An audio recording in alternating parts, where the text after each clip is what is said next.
Saturday night is not going to be a game where you see the names that you know very much. And that practice against Miami kind of closed the book on it. And everything gets into game mode for the Jacksonville Jaguars against Carolina. Next week's kind of a funny week because of rosters and everything else. But it's on now. We've been talking about it ever since all these new changes. And we've got ourselves a football season that now awaits, that really counts on the other side of this game down here in Miami. Good morning and good Friday to everybody, wherever you are watching. Been a pretty wild week with the Jacksonville Jaguars. Heck, it's been a pretty wild week on the show. Maybe we should have a recap of the show this week. The only guy that's really pounding his chest this week, I think, is Kasey Kuhrts. He likes the chaos of this week. That's all I was thinking about this morning. We've got our picks coming in. Speaking of Kasey, we'll do a little bit of that, see if anybody won last week. And what we have going into the weekend is we've got college football. Hamby just did that with Stadium Pulse. We've got some high school football tonight. We won't be betting on that, although I did see some lines out for high school football by some establishments. And then we obviously have a pregame show and game tomorrow as well. And we're full throttle, Austen Lane, on football season. So I know you can't hide your excitement. Yeah, man. I mean, full throttle, you know how I feel about it. Until it's week 1 against Carolina now, since, the ones are getting arrested and everything, at least for the Jacksonville Jaguars. It's more of just kind of like, let's just put it in cruise control. Let's get everybody healthy, and then let's get ready for Carolina in a few weeks here.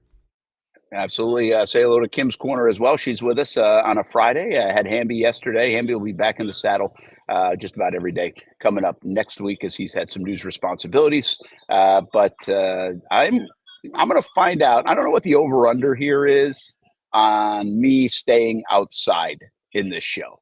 Okay. I don't care about sweating. Like, it's fine. It's hot. That's fine. I'm actually leaning up against a railing that is also pretty hot. It doesn't bother me much. But it's also like, all right, is it necessary? This is kind of like a tight shot on the show. There's a lot of Brent in this shot.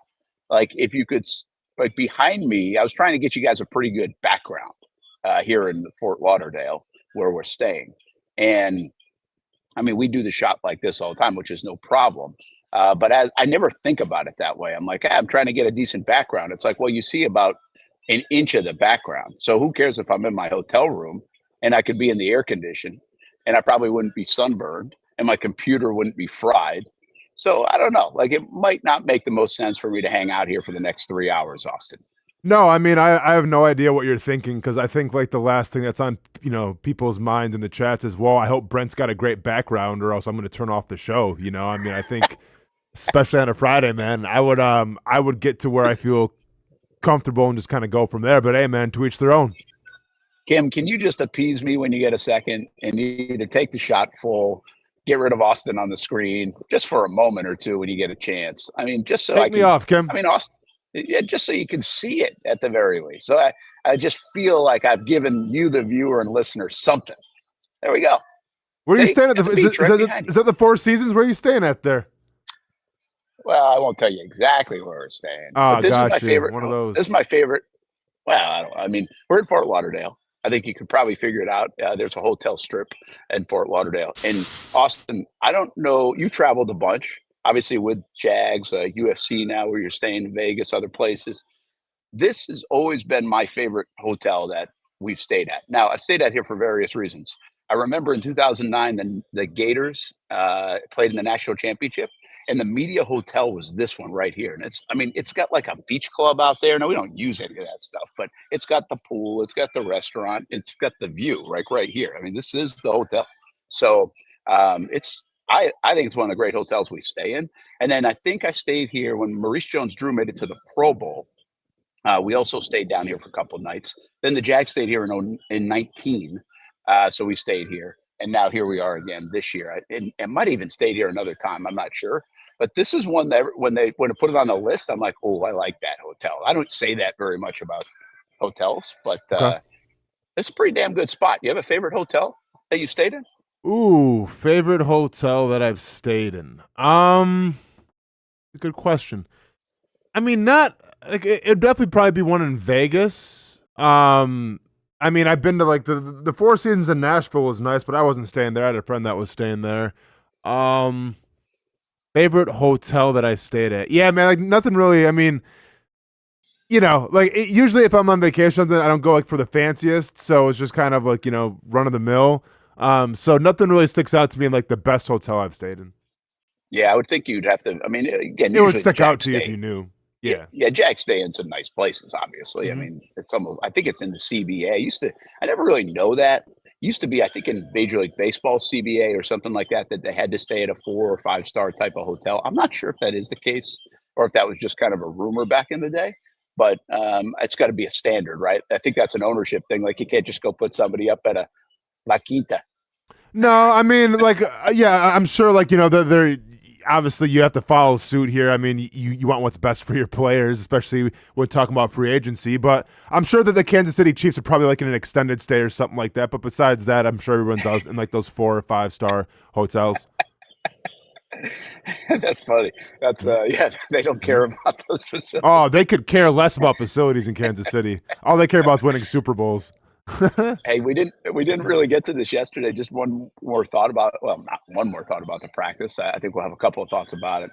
But the I tweeted a picture of that whole facility, and basically, like the Jags facility is built after that. Same people that built it. I think the Chargers just built the facility too. So the Mech is like similar design. I think the difference is like Miami has a lot more space to work with there than the Okay. Jags kind of had in their footprint, if you will, to get that done. So, but it's very reminiscent of how the Jags facility is, and I would say it, like I said, a shade bigger, a couple more things in it that I didn't even tour the whole thing. There was even a berm area for fans to sit on, and Okay. they actually had like a cool concept. I'm assuming it was like premium seating for training camp, where they would sit or sponsors maybe, but they had these little like cabanas on the berm with a couple of seats in them, and they had a tent over them for the heat. Yeah. And Smart. I'm assuming they sell those, right? So, like, yeah, just a little different, but kind of had a very similar effect of what the Miller Electric Center, and again, same architect, I believe, for Chargers, Jags, and the Dolphins. So overall, pretty nice facility. And by the way, the Jags facility has gotten rave reviews when other folks have come there to see it. Now, the stadium is not really built after the Dolphin Stadium. The stadium is built more like I would think after the LA Stadium with the open Hmm. air kind of feel and everything else. Not too exact, but certainly that kind of concept. One other thing is when you go down to Hard Rock Stadium and you kind of are driving to the practice facility. The one cool thing about Hard Rock Stadium and the Dolphins place down there is they house the F1 race, right? Well, they also house so it's an F1 track, right? They have a race down there, and they Okay. also house the cars and the drivers. So there are garages for the drivers if you know the names of the F1 guys, You like, mean and you can see them on it. like they house them for like the week you talking about, like when there's the races there, or like they're there year round, Yeah, like when there's not in yeah. season? I think some of them are there all the time. That's a good Huh. question. But it's Okay. like, but they stay up permanently. It's not something they like put up, take down. So it's got Yeah, this like yeah. weird, it's kind of a cool vibe, right? It's unique. It's a combination, uh, racetrack and stadium Yeah. and facility. So it's kind of neat how that setup is Brent, there in Hollywood. let me ask you a question about Miami because there's a viral trend going around Oh um, boy. on the interwebs and everything, but they're asking what are the 4 major U.S. cities in the United States? Do you consider Miami to be one of those 4 major U.S. cities? Because some people have said it, some people haven't said. You know, what I'm saying like it's up for debate. I don't think Miami is the 4 major cities, but I want to get your opinion on it. I don't. I mean, three are easy, right? It's New York, it's Chicago, it's L.A. Correct. Where does the fourth come in? Is it Dallas? Is it Miami? Is it Boston?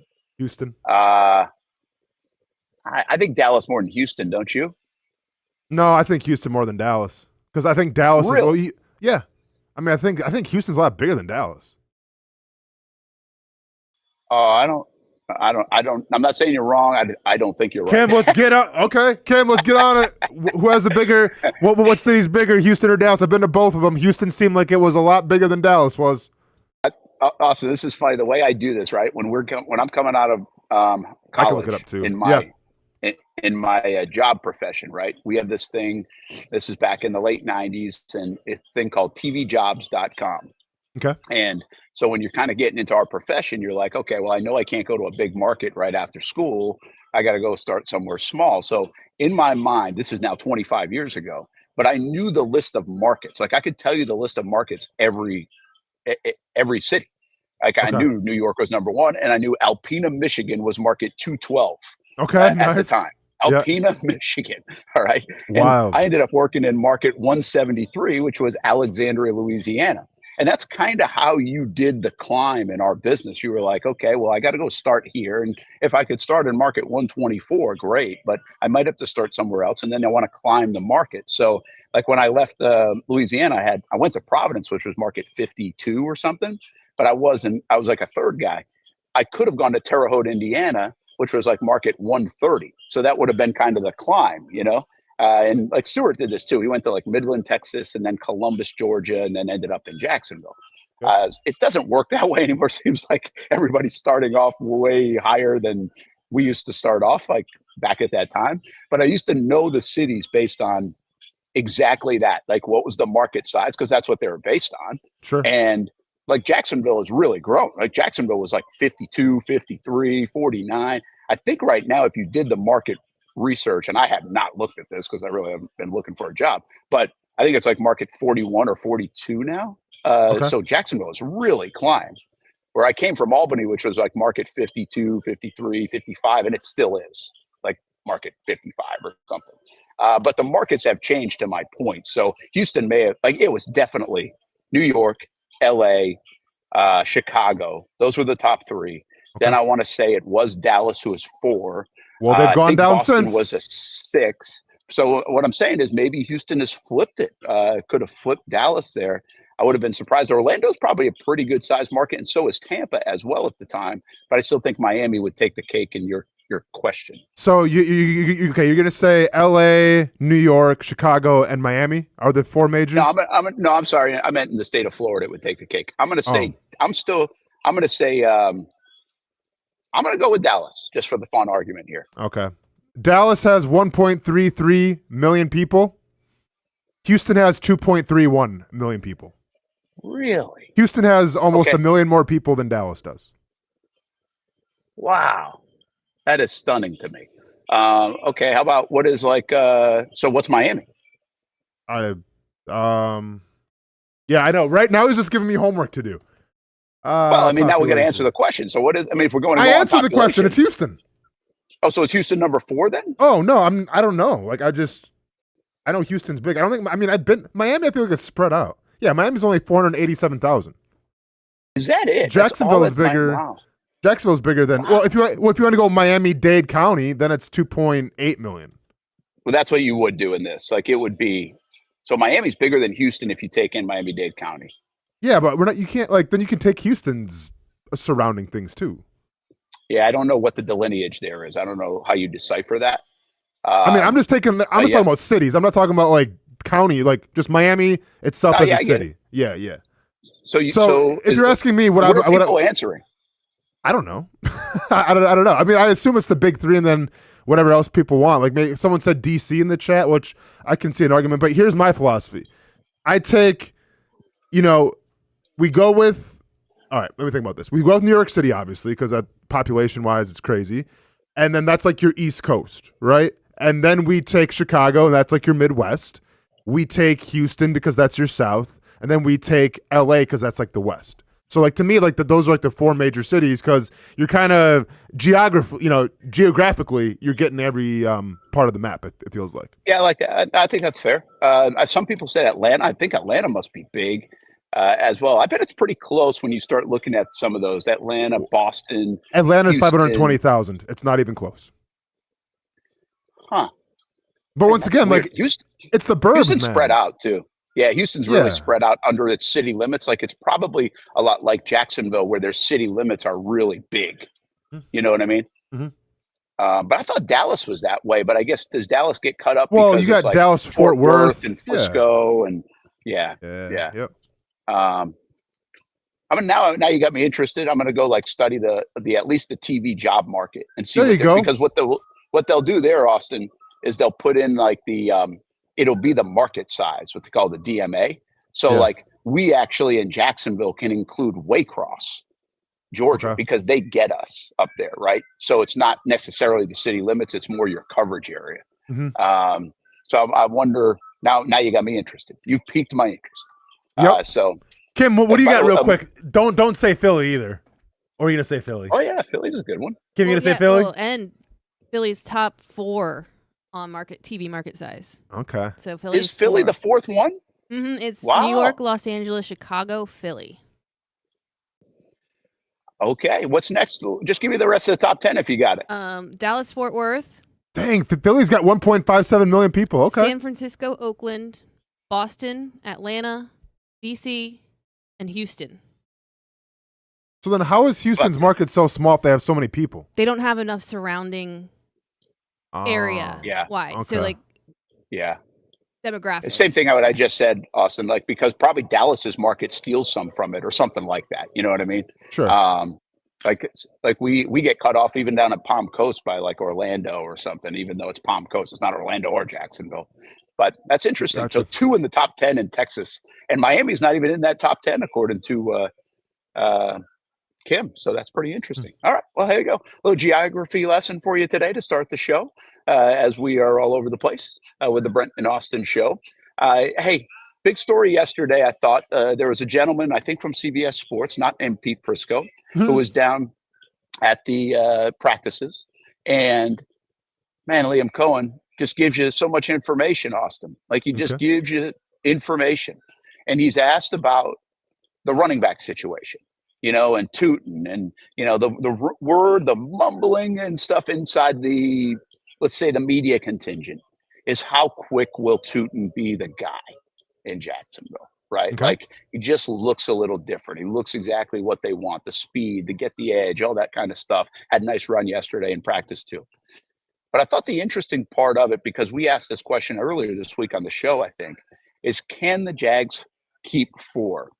Can they find a place for 4 running backs? They seem like they really like their 4 guys, Tootin, LaQuinn Allen, obviously the rookies, and then Bigsby and Etienne, who have split time.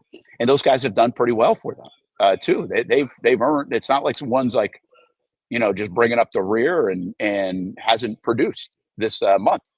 So, but he said, he's like, listen, we know. He said, we know we can't get 4 up on game day. Sure. We got to figure that out. And that's a good problem. And what he means by that, so you can have 4 on the active roster, folks, but getting 4 up in the 45 on game day is near impossible the way they want to do the roster. So I think this becomes really over the next couple of weeks, and it could change and morph. We know they're all making the team unless someone does get traded. I don't know if I want to go there again this week, but finish up strong with the viewership. How are they going to manage this, Austin? How would you think to start this against Carolina? You see this running back room shaken out in terms of who's going to play, because I'm telling you, they love what LaQuinn Allen does in the pass pro game and obviously in the pass game. And how much do you think the coaching staff will weigh that side of it, the trust factor to be able to pass pro Trevor Lawrence in those 3rd down situations? Will that be enough to get him some time? Maybe somebody else with obviously a good skill set will have to sit down on game day. No, for sure. I mean, I think first, if you're asking me the question, will they keep 4 running backs? Yeah, I think they will keep 4 running backs on their given. Yeah. Okay. Yeah. And then when we talk about, who's gonna be up, who's gonna be down, I mean, isn't Allen a pretty good special teams guy as well?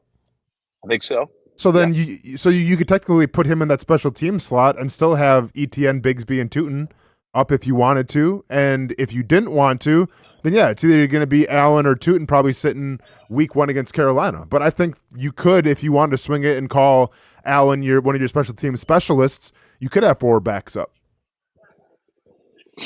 Yeah.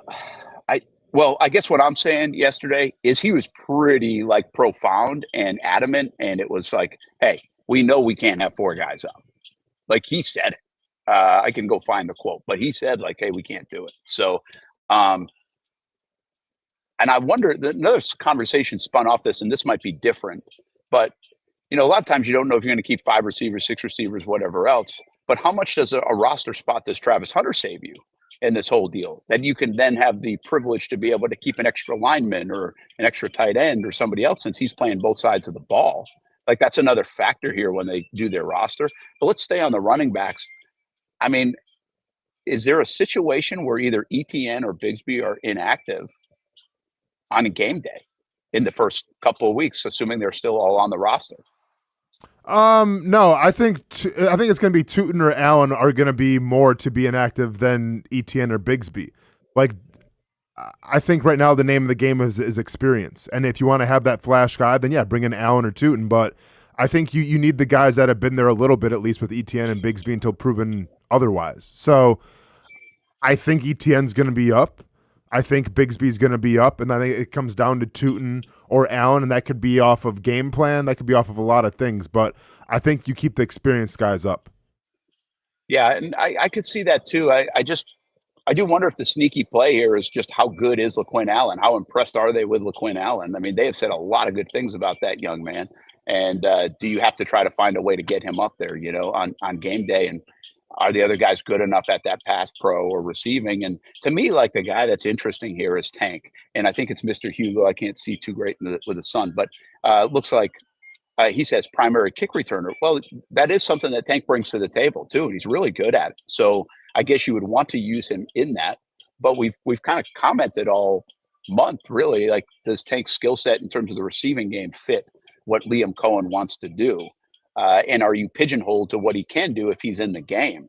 So does that make him a little more expendable, whether it's for a roster spot on a Sunday or potentially like in a trade type of situation for the Jacksonville Jaguars? I don't know the answers to that. I just think it's interesting. And this is totally based on the fact that LaQuinn Allen has played so well. And I just know they're pretty high on him. And they've actually said it in front of a microphone too. I think he's done everything right to this point. And I know and you know this too, Austin, fans don't give, I think, a lot of credence to the pass pro stuff in general because it's not going to show up on your fantasy team. But I think coaches really do. It's a little bit like special teams, right? We don't really care about special teams until we're told to care about special teams. But the coaching staffs really care about those skill sets, special teams, pass protection for a running back. No, absolutely. But like at the same time, how much would you rely on him over a Travis Etienne or a Tootin? Okay, so the guy's really good on third down and pass protection. How many times are you going to call on him for pass protection versus how many times are you going to ask him to go run a route? How many times are you going to ask him, out of that third down and long to run like a draw or a screen? Because Tootin can do that. We've seen Bigsby do that now, and obviously Travis Etienne can do that as well. So once again, I think it just comes down to the game plan. It comes down to personnel in terms of how you want to attack Carolina week one. And I think that last spot will be between Tootin and Allen until, once again, unless Etienne and Bigsby want to lose their job. Yeah, so I'm going to give you the quote a little bit just so you can hear it and see if anything jumps out. We're still right in the thick of it, he said. Honestly, I think we've seen great things from all four, knowing that it's going to be a damn near impossible to have four with a jersey on game day. That's the challenge that we have to work through over the next few weeks. Tootin, I thought he had a better day than he did yesterday at practice. He stepped it up a little bit today. Etienne and Bigsby got some quality work, but they've continued to kind of do the right thing for us. Then Quint, man, in pass protection continues to do a nice job. So we've got some work to do over the next few weeks here before Carolina to figure out who's going to get a jersey, and special teams has a lot to do with that as well. And again, there you come in with this feels like it's Tank and LaQuinn Allen to me fighting for a jersey on a Sunday now. Even though isn't Tank the starting returner?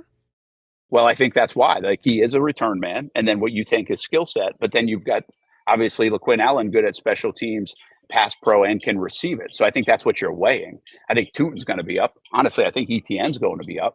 But I really think it. Okay, go ahead, sorry. Well, no, I just think because I think right now they give you the best skill set to do what he wants to do in your regular offense. Take special teams and pass pro away. I think right now those guys. Because, again, ETN's versatility to be able to catch the ball, I think, is a factor here. And obviously, Tootin's someone they're invested in and the speed they want on the field. So, I just, again, I'm not saying, like, anyone should be out. I think LaQuinn Allen right now is playing so well, and his skill set maybe forces a guy out. And if that is, I would think Tank would be that person right now. Like, if I had to bet on one of those three that would not have a jersey on if LaQuinn Allen's the guy and they go with him, Now, they might not based on what you said, right? They want experience. But if they do choose to go with LaQuinn Allen, he bumps somebody out of the way. And right now, I think it might be Tank. Yeah, it's a possibility. I just think, once again, it depends how much they value LaQuinn Allen as a special teams guy. Because if that's the case, then I think you could get by with having 4 guys up that day. If he's going to be like your special teams guy. If he's like your Montel Owens, if you will, then yeah, keep him. Because I remember, and granted, Jaguars had a fullback back in the day, but, it was Greg Jones, Rashad Jennings, Maurice Jones-Drew, and then you had Montel Owens. So if LaQuinn Allen can take that special teams mantle, and I'm not sure if he's playing all 4 special teams phases, but if that's the case, then you can make an argument and say, especially with Travis Hunter, who's playing both sides of the ball, you could actually make an argument and say we can have 4 quote-unquote running backs up on that game day roster. Yeah, I think, I guess the reason why I bring it up, I just thought that soundbite was pretty interesting because he basically said, yeah, it's damn near impossible, right? I mean, that's what his words were, damn near impossible to get 4. But I think what you're saying is pretty interesting because whether it's week 1 or week 2 or whatever, and if we see those 4 up, it will tell you how hard of a decision it was for them to make, because I think ideally they don't have 4 up. They'd rather keep an extra lineman or somebody like that. And I think it would show you this was a hard decision to make, and we think we can utilize all 4 if we have 4 out of those guys up on a game day. So, hey, just something to watch. It might be their most difficult decision they've got to make, Austen, right now, going into the season. I don't know. I'm sure there's a tough roster cut somewhere along the way here. But I think when you're talking about managing the game roster and looking at these guys, it's a good problem to have. They've all performed really well, and they all do some different things better than maybe someone else. But I do think it might be the most challenging decision they've got going into a week 1 or at least early in the season until things shake out a little bit. Yeah, I mean, the Dan Graziano, this is like a week ago, I think it was now. Like Graziano did say, they're going to keep 4, and at least according to him, it's going to be they call it committee by approach, right? Which isn't necessarily a bad thing because it's what you had in Tampa Bay. And then the hope is, whether who's shining in practice, who's shining in team periods, then, you obviously reward them, and hopefully by the time it's week 6, week 7, you have your clear running backs of who you want going forward, just a la Bucky Irving of last year. Yeah, and he did reference not just Bucky Irving, but he did reference we learned in Tampa we need 3 good running backs throughout the year. Like you need 3 good running backs. Mm-hmm. So I love when I can't read all the chats, but I can always tell when you read one and you get a little smirk going. What do we got? Yeah. Austen, 2 to 3 years in Dagestan and become a champion. Or I can hang out with Bryce Mitchell in Arkansas, supposedly, because I guess Arkansas has got the grappling as well. But no, hey, touche. I get what you're saying there. What is he saying? I explain that to us. Wrestling. Yeah, so there's always a thing where, hey, if you want to be good at wrestling, go to Dagestan for 2 to 3 years. That's what they. It's kind of like it's like an MMA ongoing joke kind of. Not a joke, it's the truth, but it's like an MMA training ground narrative kind of thing. Yeah. And then Bryce Mitchell, who's from Arkansas, who's as country as they come, made the joke and said you should come to Arkansas for 2 to 3 years because he just beat a guy from, I guess, Dagestan in his last fight. So I got you. There you go. Mm-hmm. All right, there you go. Hey, the chats are running deep today, huh? I like it here on a Friday. Hey, let's take a time out. We will hear from Maason Smith, another guy that put the pads on yesterday. We'll talk a little bit about that. Have some fun here on a Friday as well. We'll get our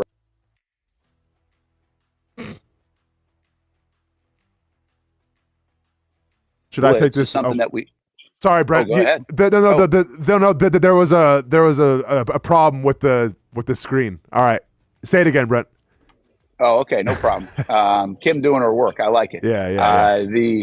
Go ahead, Kim. You can throw that up, and we'll go to a break because we'll tell everybody about our high school football coverage. It actually starts tonight with our game of the week. This doesn't have all the information on it, but this just lets you know high school football season is here. In fact, the Zone Blitz, since Marcel and I are in Miami, we start that next week just for a lack of resources the way we want to do it. But tonight we start something different. We've never done this. A game of the week. It's going to be Ponte Vedra and Nice. That game is sold out, by the way, and it will be live on the Action Sports Shacks 24/7 network starting at 7 o'clock, and you can watch it and be a part of it. And then we've got our Friday Night Blitz at 10:30 on Fox 30. Actually, not on Fox 30 tonight because of programming, so that also will be on the network and on social media. And so check it out. Our game of the week, first time ever, we're broadcasting the entire game of the week. Starts off at 7 o'clock live from Ponte Vedra. Find it on actionsportsjacks.com, Action News Jacks app, Action News Jacks Now app on your smart TV. If you want to watch from home, all the folks that are Panthers and Sharks fans should be a dandy tonight. And we'll be back from Jacksonville to South Florida on the Brent and Austen Show on a Friday. Most of us know how to throw.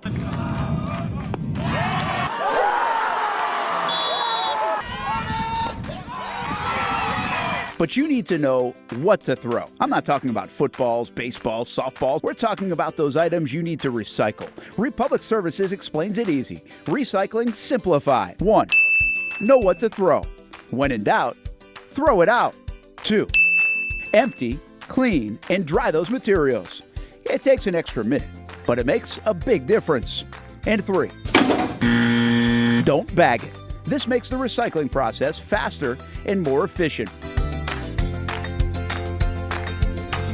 This is a look at the Republic Services North Florida Recycling Center. You can make this process even more efficient. By utilizing those 3 steps, Republic Services can help you become a better recycler in your home.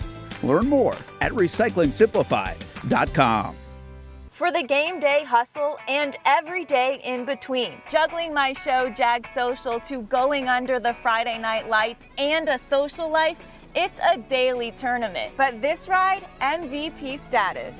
The all-new 2024 Lincoln Nautilus isn't just my car, it's my personal locker room, office on the go, and VIP lounge on wheels. Let's talk tech. My profile remembers everything from customizing my dash display to setting the ambient lighting and my signature scent. And wireless charging, essential for live tweeting scores. Whether I'm packing for a beach day with friends or heading to the gym, there's space for every passion. After dominating all day, this becomes my recovery zone. The massage feature is like having a personal PT on call. Life's a non-stop game, but with this ride, I'm always on my A game. The 2024 Lincoln Nautilus. Drive your passion. If you don't see a pit, it ain't legit. When you hear that, you think Bono's Pit Barbecue, a staple in Northeast Florida now for 75 years. A place that feels like home with friendly service, a meeting place for friends, family, or business occasions.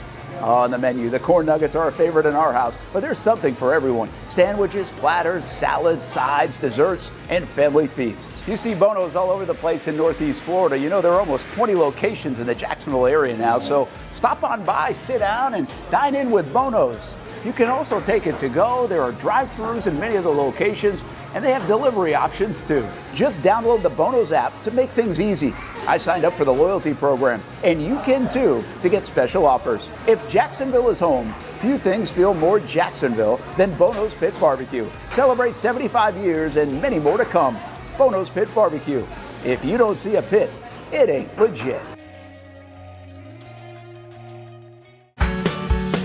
People helping people. It's at the core of what Alive Credit Union is all about, and it's been that way for over 70 years. From the start in 1954 to today, the mission remains to inspire financial wellness and give you a financially fit lifestyle. Alive Credit Union and its employees are committed to not only serving their valued members, but also our community here in Northeast Florida. I had a chance to see that commitment firsthand as Alive partnered with our Action Sports Jacks 24/7 team to bring you Armada men's and women's soccer broadcasts. Inside the 18, it is a shot, and it's a goal! Oh. Chloe Chivers. And that connection to the community continues with Alive Credit Union's support of the Police Athletic League of Jacksonville. Alive Credit Union's commitment to our community also involves serving the financial needs of all first responders through the recent merger partnership with City and Police Federal Credit Union. Join the community and become a member of Alive Credit Union today. Find out the many ways you can be inspired in financial wellness at alivecu.coop.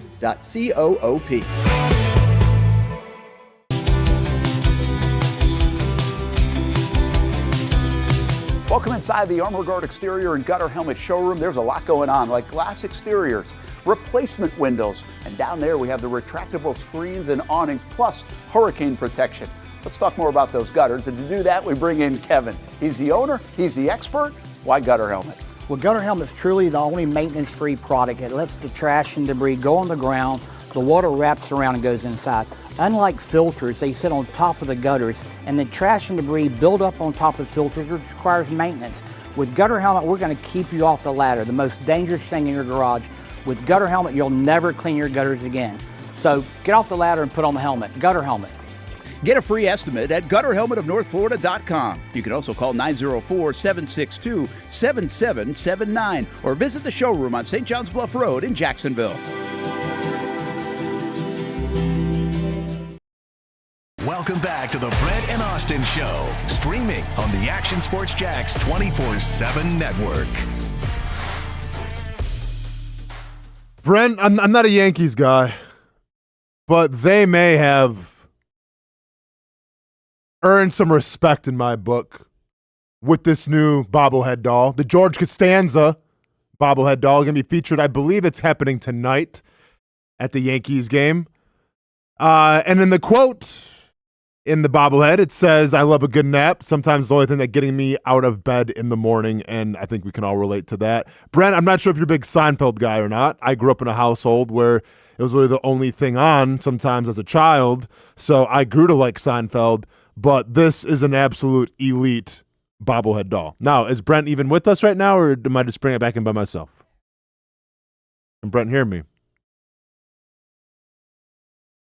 Can anybody hear me, at this point? I hear you. I don't Okay, think Kim, you got me? Yeah. Okay. Maybe he's just listening to the music or whatever, having a beverage with an umbrella in it. Yeah, Kim, are you a big Seinfeld person or not? No. No, not at all. So this does absolutely nothing for you. No. Well, word on the street is that people are lining up to get this bobblehead doll. I'm gonna go on eBay for secondhand and see how much it's gonna cost. And if it's the right price, maybe we'll add it to the collection there next to my Funko Pops and other knick-knacks. Welcome back to the Brent and Austen Show. I guess I'm just going to fly solo for a little bit till we get Brent back. Having some technical difficulties. I feel like the stream is glitching a little bit, Kim, but I'll try to keep it on the road, and we'll see what happens. Let's see what we got here in the comments. Austin, quit reading the comments. Your brain doesn't work well enough to successfully multitask. Wow. Boom. Roasted. And then this guy said, "I love Austin. He has truly the laughing stock of two professional leagues. That's impressive." You know what's also impressive, Kim? The fact that this guy is talking smack in the stream, but he's spending his day watching me. So what does that say about him then? If he's trying to lower me down, sir, you're spending a Friday morning, depending where you at, afternoon maybe, watching me do my stuff, talk about sports. So what does that say about you if you hold me so lowly and think I'm just the worst person ever? Take some time to reflect on that. Maybe What's he's up? a Brent fan. Maybe he is a Brent. Yeah, maybe. Hey, you know what? Maybe it's Brent's burner account. By the way, Brent's back. All right, Brent's back. What's up, what Brent? happened here? What did you just get into? Nothing, man. I missed it. Oh, yeah. The Yankees are having a George Costanza bobblehead sleeping under his desk. Have you seen the pictures of it? That's good. I haven't seen the pictures. That's a good one. Oh, dude, that's yeah, amazing. Great. That's good. Yeah, it's fantastic. I love how, by the way, bobblehead world has morphed into this kind of stuff. It used to be, you had to be the bobblehead, right? Standing up, and now it's morphed into very creative things. Remember the Jacksonville Jumbo Shrimp did a good one, I think, a couple years ago with the guy who caught a ball over the left field wall, and I can't remember his name. Stuart will know. But yeah, they have some fun with them. That's a good one. That one will do very well. That will be a sellout there at Yankee Stadium. It sounded like you were you were having a little argument with someone in the chat. That's what I was really saying. What happened there? An argument? No, some dude was saying stuff, and I said stuff back. Oh, okay. It's all good. Okay. I like it. Brent, you no, it wasn't an argument, man. I promise. Brent, listen, we've been over this many times on the show, okay? I do a lot of things for a living. One of those things is I get in the cage with people who want to beat me up, right? And part of my training deals with getting punched in the face as well. So if some dude I've never heard of before is talking smack in the chats, sure, if you want your attention, I'll address it. But then guess what, man? I'm going to keep living my life, and it's all good.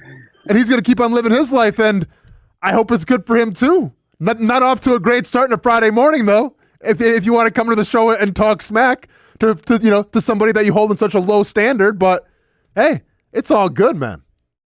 This might be the biggest week we've had of not making friends. Yeah, maybe. Yeah. You got it a little bit early on this week with your Dewey comment on the celebration. I forgot about that. Yeah. Yeah, that's so far long ago. Yeah, that was a long time ago. Obviously, I got it. I'm still getting it. I've been asked by some people on Twitter if we're trading Trevor Lawrence and others. I do want to just upgrade on the show today that I saw Parker last night here in the hotel. So he's still here. So we got that. Okay, good to know. Good to know. But and then the other one was just a lot of fun. I kind of felt bad for the other guy. Kasey being Kasey. Kasey went for the throat. Yeah. I kind of laughed at it. I thought it was kind of more of an fun one. But hopefully the guy's feelings weren't hurt too bad. He did kind of take ownership of the whole thing. Yeah, which I felt bad about, man. I haven't felt bad about retweeting that one just because I felt like the guy actually genuinely was apologetic and everything. I'm like, man, that's not what the internet's supposed to be for, but okay. I'm all for having a laugh, but I felt like he genuinely felt bad and was worried we're gonna sue him. And then, but hey, that's Kasey, man. It got viewership again, so more power to him. Kasey 50K as we call him around here now. Kasey had such a good week. He took yesterday off. Yeah, exactly. That's Kasey though. See, we got to keep pushing Kasey. I'm like, hey man, you've already had a good week. Let's make it a great week. Yeah. He was actually out of town yesterday, so yeah. And man, listen, and I told you guys this a couple days ago. I wish I still had the thing that got me all fired up when it came to social media, because I would have had a field day with the Parker Washington stuff. Brent, I've lost my fight in terms of caring about social media, man, and. Maybe it's just, my older age. Maybe it's because I have a lot of things going on. Maybe it's because I have things in perspective. But I miss that fire that I had, and someone's running their mouth on social media. Better hop in and make a couple memes, and shut them up. I've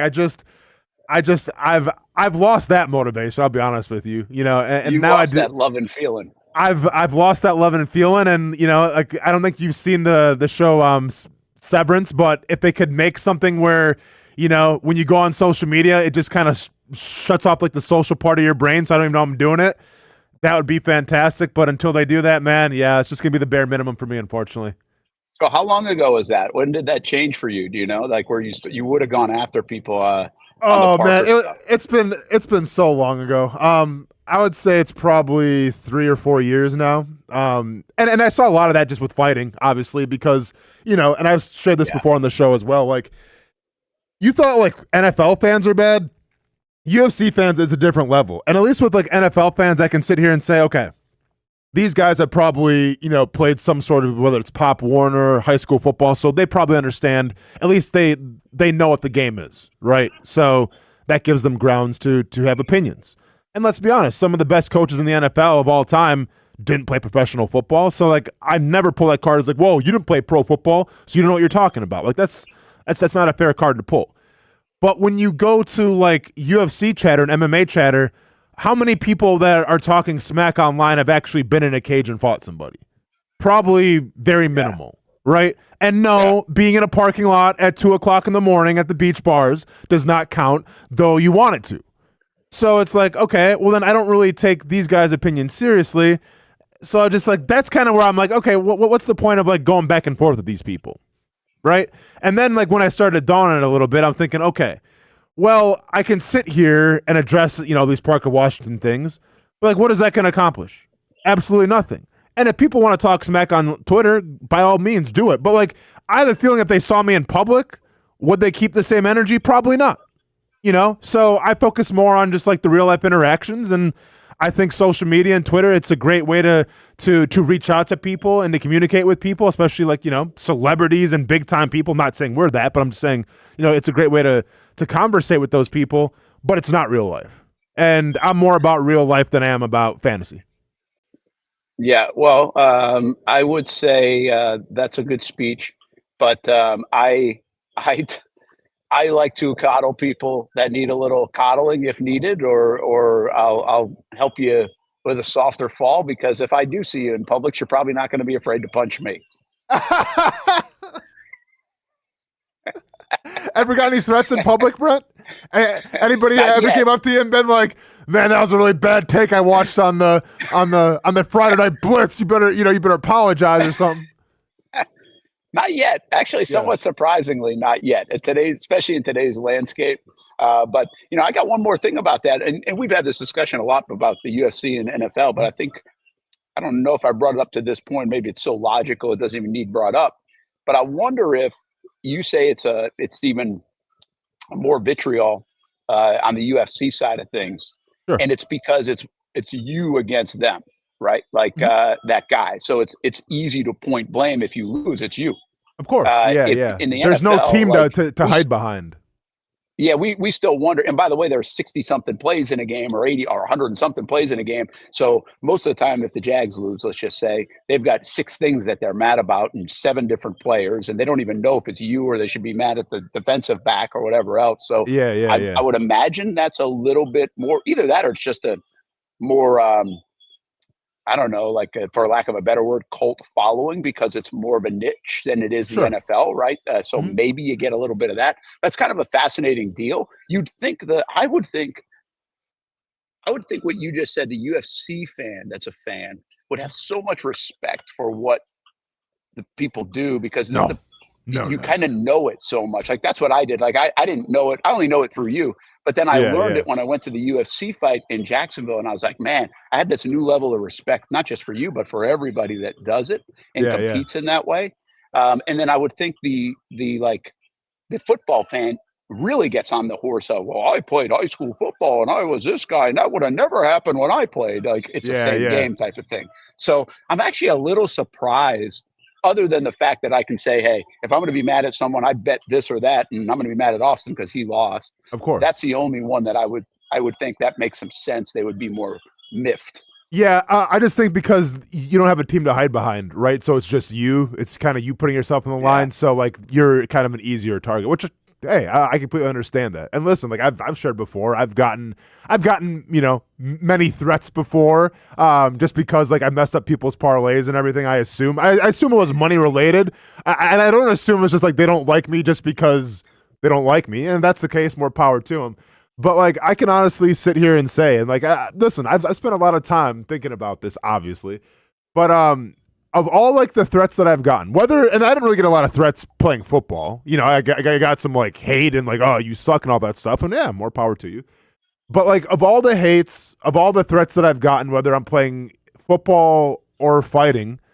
You can't really play fighting, but if I'm fighting or playing football, I can honestly sit here and say, and it's been a lot of them, I can't remember anyone's name that sticks out to me of, like, oh, yeah, I know that person, or yeah, I remember that person. I don't remember the person I was talking smack in the chat like 5 minutes ago. I didn't really get his name, but, like, I don't know. So, like, and if that's the conversation that I'm having, where I honestly can't give you, like, a screen name, a username, or just the real name of someone that was talking smack about me that I know, then how much does it really matter? Like, 2-3 years from now, is it going to matter anymore? Probably not. So then why would I let it affect me right now?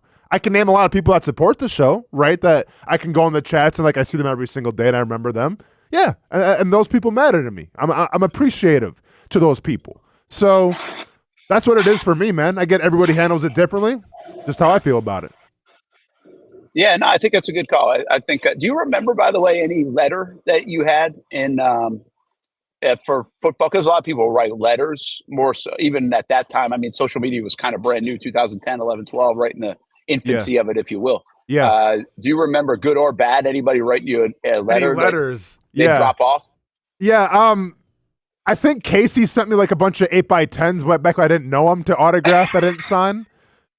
But no, like, there's he no, like, probably did. Yeah, no, there's a yeah, for sure. YB400 for sure, man. I see you. Absolutely.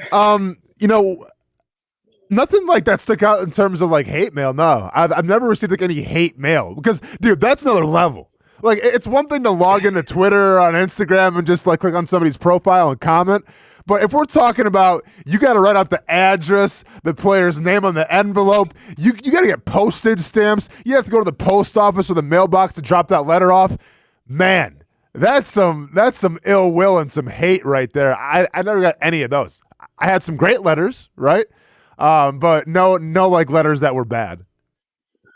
That's wild. All right, I got something else that just came to my mind on this. Okay. You said something about hide behind the team. Mm-hmm. And I kind of hate, I don't say hate a lot. I kind of hate live golf. I'm not a big fan of it. But yeah, but they have you made it pretty well known, concept. Brent. Yeah, so they have team golf concept. Yeah, I was thinking, like, actually, would that be a good thing to do? Like, to have a team or divisions or whatever that you would then have a list of fighters that you can root for. Like, I'm trying to think of the way I watch it. I do flip it on, but I'm not, like, other than you, loyal to a certain fighter at all.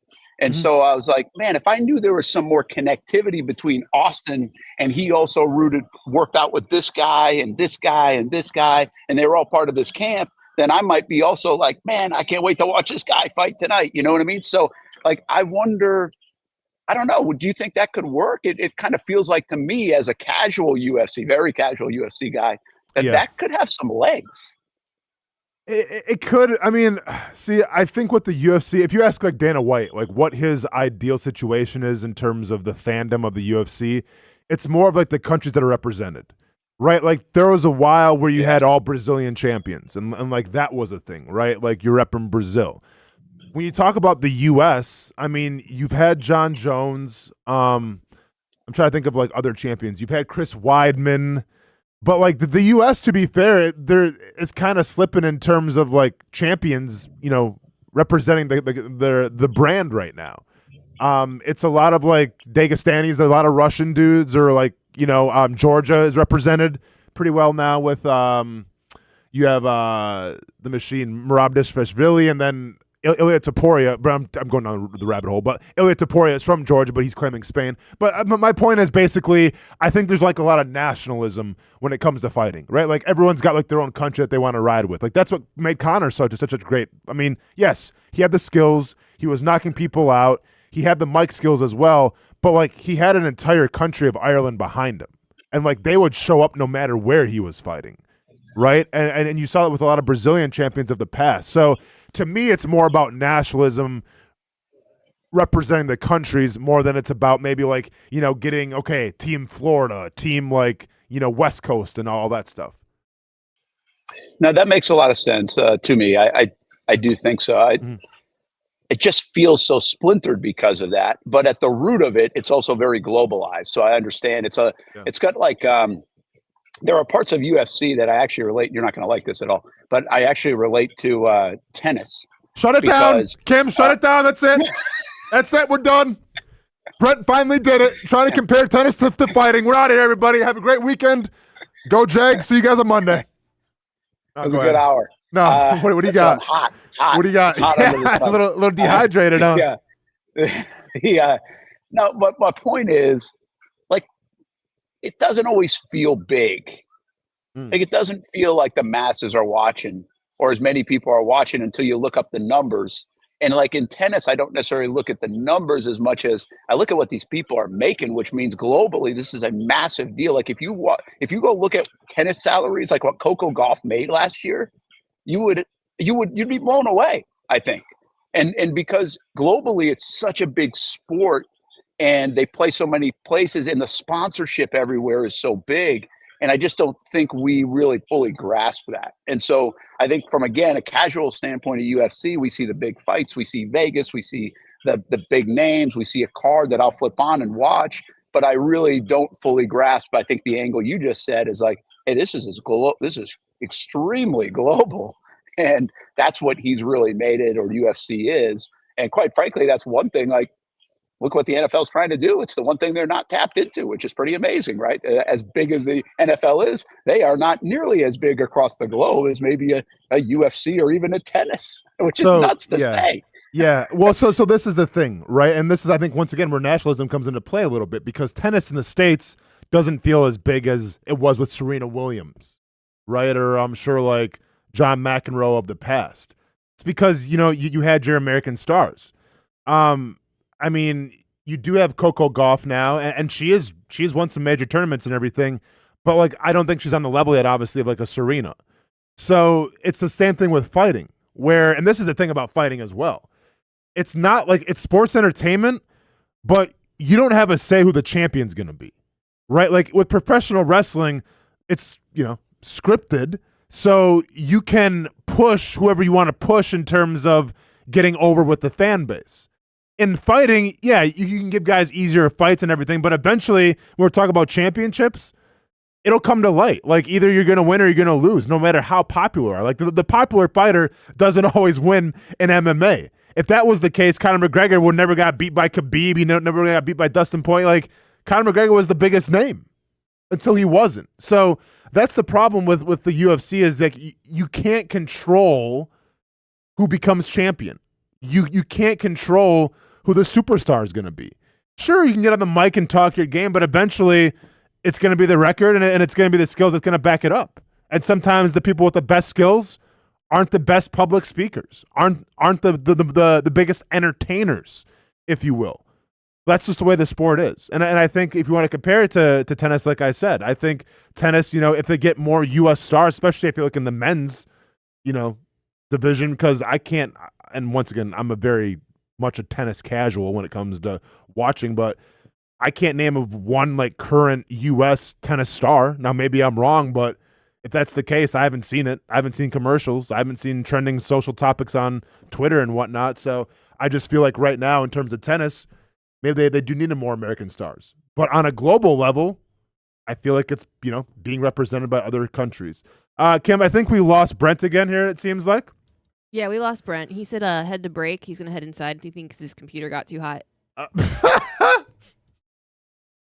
Little overheated. See, that's why you got to find the shade. You got to find an awning, Brent. You got to find a little mini umbrella and put it over that laptop. Yeah, let's quick head to break here. YB400, at least he didn't compare it to golf. Amen to that. And Mr. Hugo, I'd say UFC is more comparable to pickleball than tennis. Mr. Hugo is just trying to... People are trying to trigger me on a Friday, Kim.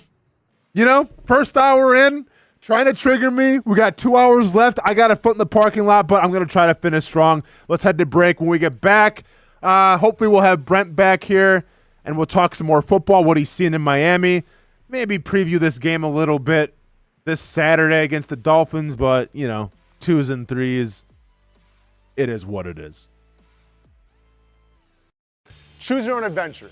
It's not just a saying, but a way of life here at Cycles of Jacksonville. And whether it's 2 wheels or 4 wheels, at Cycles of Jacksonville, a great adventure awaits. With brands like Honda, Vespa, Segway, and Triumph, Cycles of Jacksonville has you covered with their inventory featuring a 60,000 square foot building. If 4 wheels is more your thing, check out the largest selection of Honda Talons in the entire county. No matter what you're looking for, Cycles of Jacksonville is going to have the selection you need, all with great financing and rebates. Plus, if you're active duty military, Cycles of Jacksonville will offer you 0% financing along with great discounts for military and first responders. And when you want to get off the road and set sail, Cycles of Jacksonville has you covered with everything you need to get on the water. So if you're ready for a great adventure, let Cycles of Jacksonville be your guide. Located off Atlantic Boulevard, or check out their website at cyclesofjacksonville.com. How do we make Maason's famous lobster rolls? It's simple. We get up before dawn, head into the open waters of Maine, haul in our traps by hand, and send only the best straight to our restaurants, where we add warm butter or chilled mayo with a squeeze of lemon, and pile it on a toasted split-top roll, just like it's been done for nearly a century. That's the recipe for Maason's famous lobster rolls. Thanks for meeting me here. You okay? You're my only lawyer friend, and I need your professional opinion. Okay. You see that brand new Hyundai Tucson out there? Yeah. That's all I paid for it. Do you know what you want? Yeah.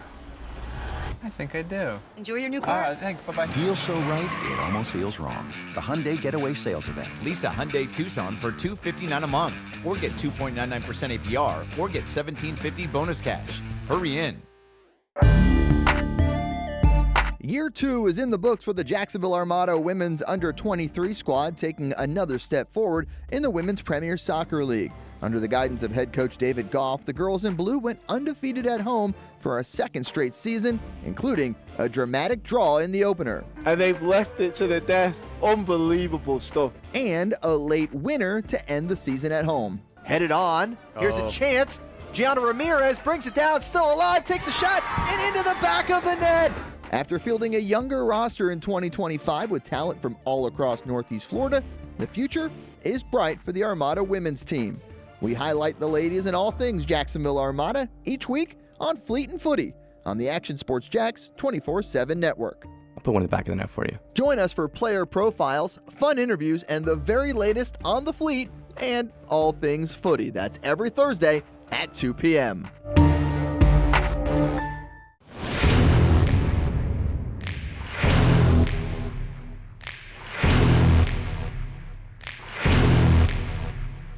Grab some friends and go to a restaurant or head out for a drink and some conversation. Watch your favorite team play on the big screen. Or how about play some games? You can do all of that in one night at Best Bet. Each location has a different vibe, its own personality, like here at the original Best Bet in Orange Park. When you walk through these doors, everybody knows your name. And here in St. Augustine, it's the newest location. Play some poker. How about the table games? And don't forget about Ace's Sports Bar and Grill. And then there's the Jacksonville location right here on Monument Road. It's the biggest poker room in the state of Florida. Maybe you'll find yourself a seat right here at the final table. Best Bet, where you can have the best of times. And that makes you always go home a winner. Try any of the 3 locations, and you can always visit bestbetjacks.com. Putting your needs first. It's the backbone of how First Florida Credit Union does business.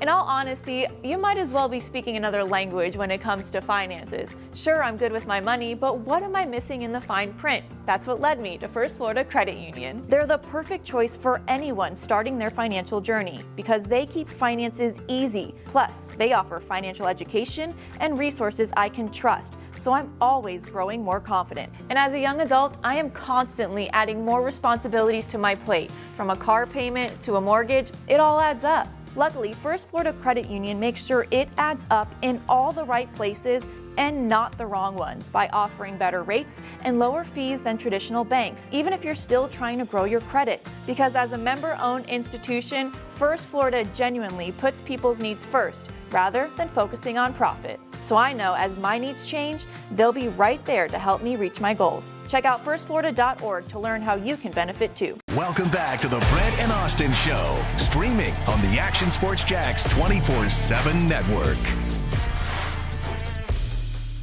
Look at Everbank Stadium there in Jacksonville, and it looks like a pretty nice day. Hot day there, hot day here in South Florida. I overheated, not me, but the computer. So here we are.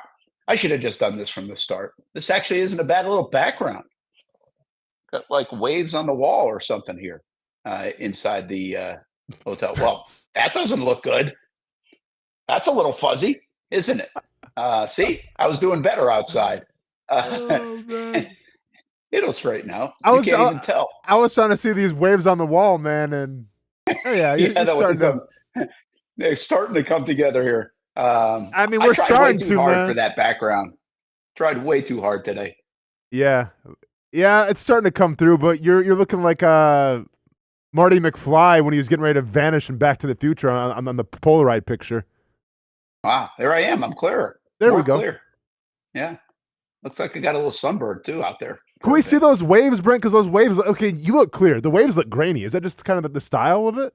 Looks like. Yeah, it's not. Okay, it's not profound, but gotcha. Yeah. But okay.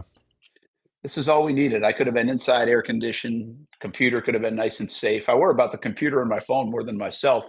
Yeah. But anyway, here we are. And I don't know how that conversation ended up finishing, but I want to get it back to a little bit of football. We had no idea where we were going. So far in this show, we've gone geography, We went George Costanza bobblehead that somehow led us to the UFC.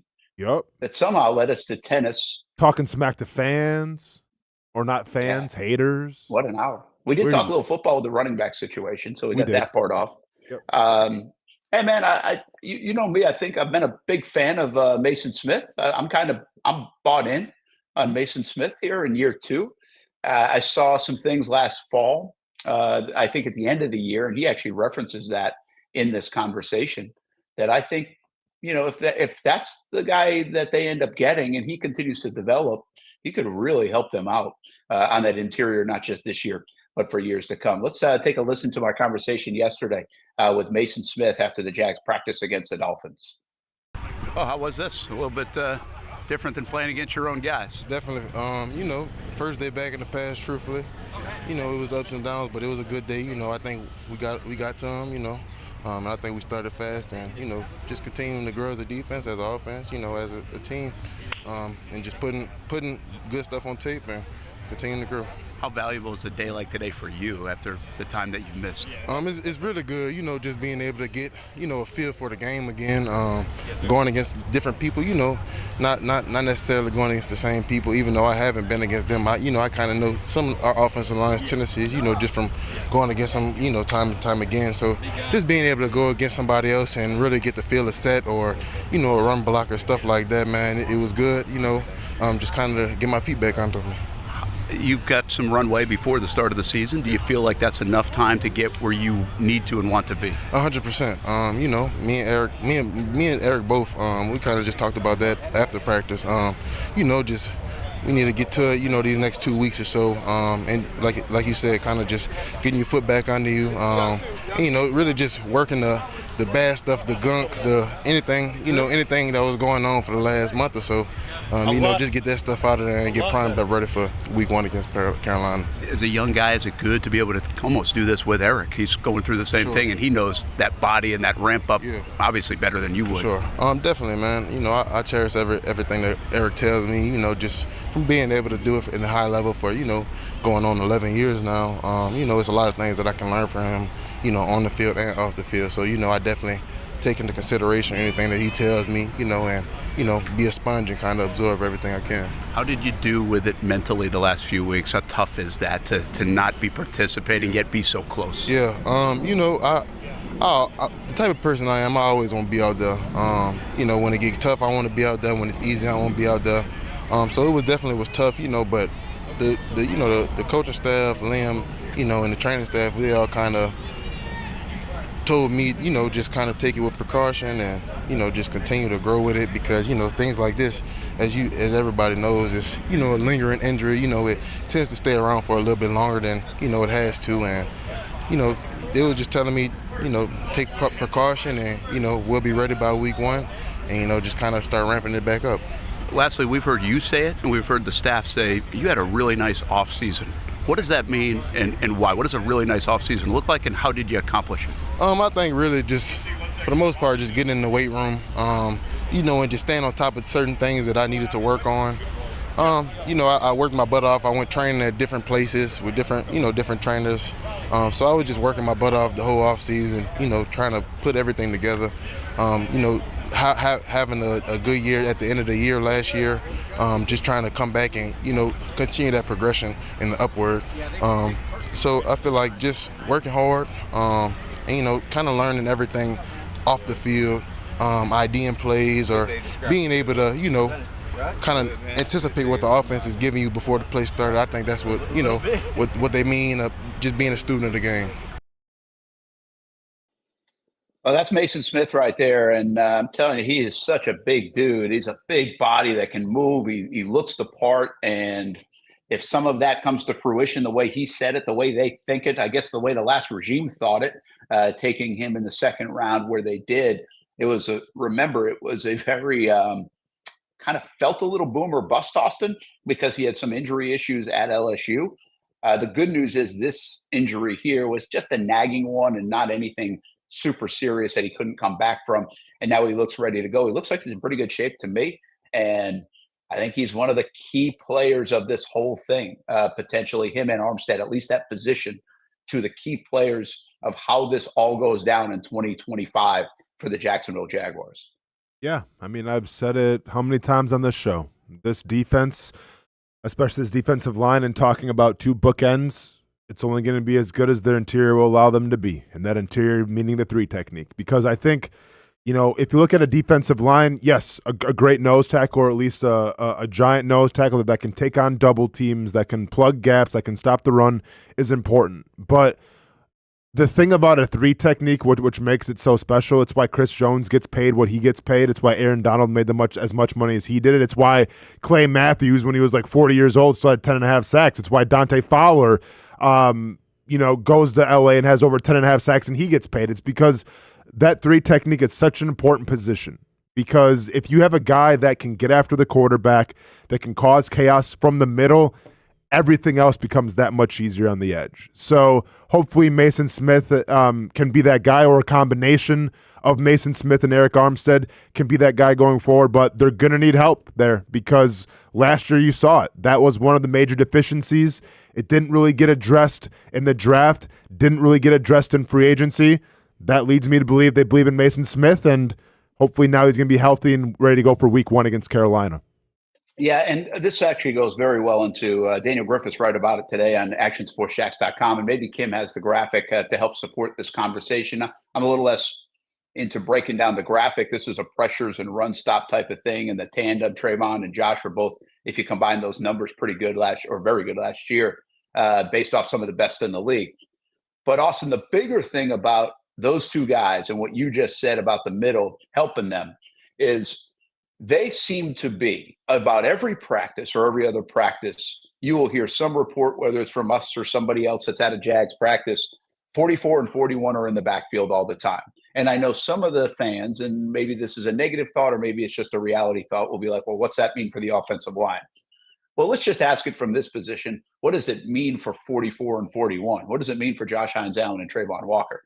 I mean, how poised are these guys to have a massive season? Just based on what we have seen and heard out of their consistency in camp so far, it's got me excited. I'm a huge Josh fan to begin with, but I'm a big Trayvon fan too, and I think he's about to have a really, really good year. I hope I'm right, but I just feel like there's so much consistency out of those guys each and every practice, and another one yesterday against the Dolphins. So it's not just against their own guys, because as a pass rusher, sometimes all your offensive linemen's tendencies in practice going up against them. Well, they looked good again yesterday against guys that they hadn't gone up against. So, I mean, do you feel it the way I feel it, that these two are about to have a massive season? And obviously that interior would help, but with or without it, I just feel like we're going to see those two guys all over opposing backfields. I mean, absolutely. Yeah. Everyone should think that. A massive season, I think it's going to depend on the three technique. I really do, because we can sit here and say Joshua Hines-Allen had 17.5 sacks. Well, the following year or last year, I mean, it wasn't 17.5 sacks, right? So I think both guys could have massive years. I'm not going to lie. In terms of that graphics, I had no idea what I was looking at. I saw a lot of blue and I saw some red. Looked cool. Didn't really get a good look at it. Kim, that's not your fault. There's just a lot of numbers going on. You know how I feel about numbers. But I do feel like, yes, they can have a big year, but once again, their interior has to allow them to do so.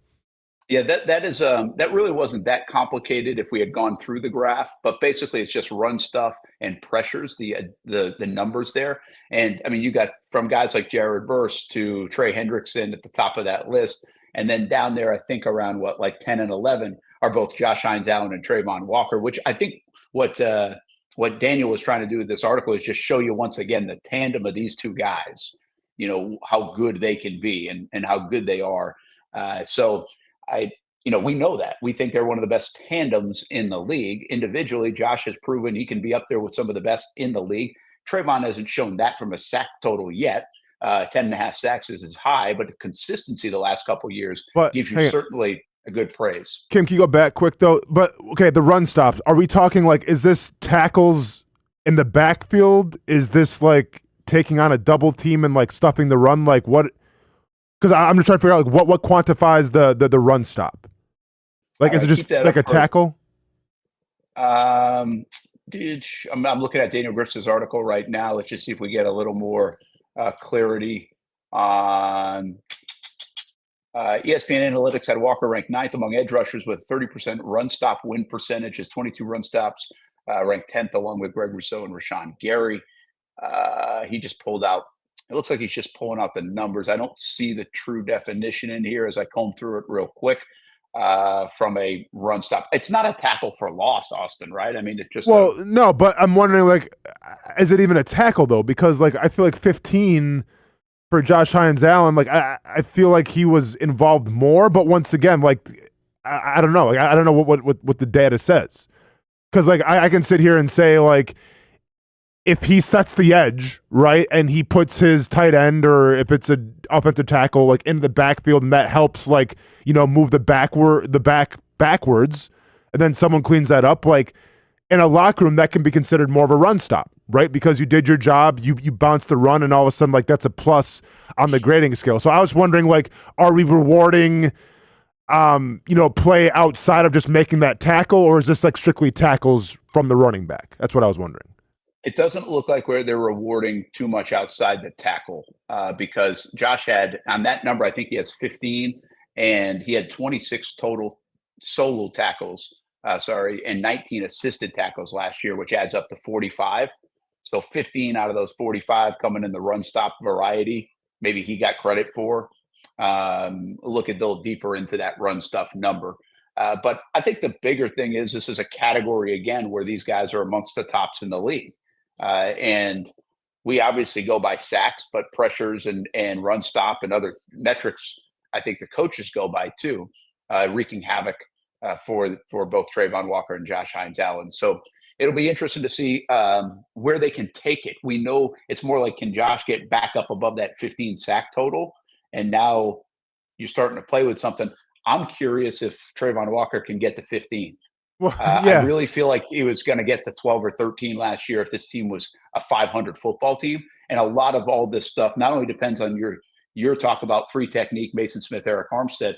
I think it depends on flow of game. Are you leading? Are you winning? Because I think that's where the opportunities come for pass rushers like these guys. No, for sure. And if that list shows me anything, is I have to do some more homework, because I have Yaya Diaby is top 5. I didn't even know who he played for. So I got to do some homework with that too. He's a Tampa guy, right? He was like the 3rd round pick out of Tampa. He's played well for them. Yeah. So anyway, just another metric to look at. I've got a thought process, a thought that crossed my mind to like yesterday. I think I was on the bus, and I was thinking about Brian Thomas Jr., Travis Hunter, Trevor Lawrence. We think all 3 of those guys are going to be guys that the nation is talking about, right? The football world, that you're going to wake up and see it on Good Morning Football or whatever ESPN show you watch or whatever else. Fantasy football, they're going to be names that get thrown around. Who do you think, not from a brand standpoint, not from a snap standpoint, the easy answer here is Travis Hunter, everybody's going to be talking about.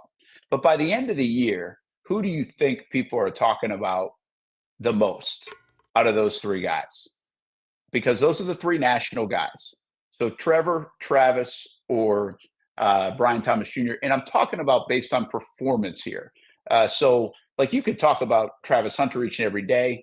ESPN's going to do it. But that doesn't get him to the Pro Bowl talking about him.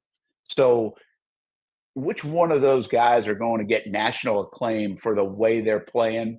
And by the way, the answer could be Travis Hunter, because he's maybe a highlight film waiting to happen. He could certainly do that with some of the ways he can make big plays, and that's okay.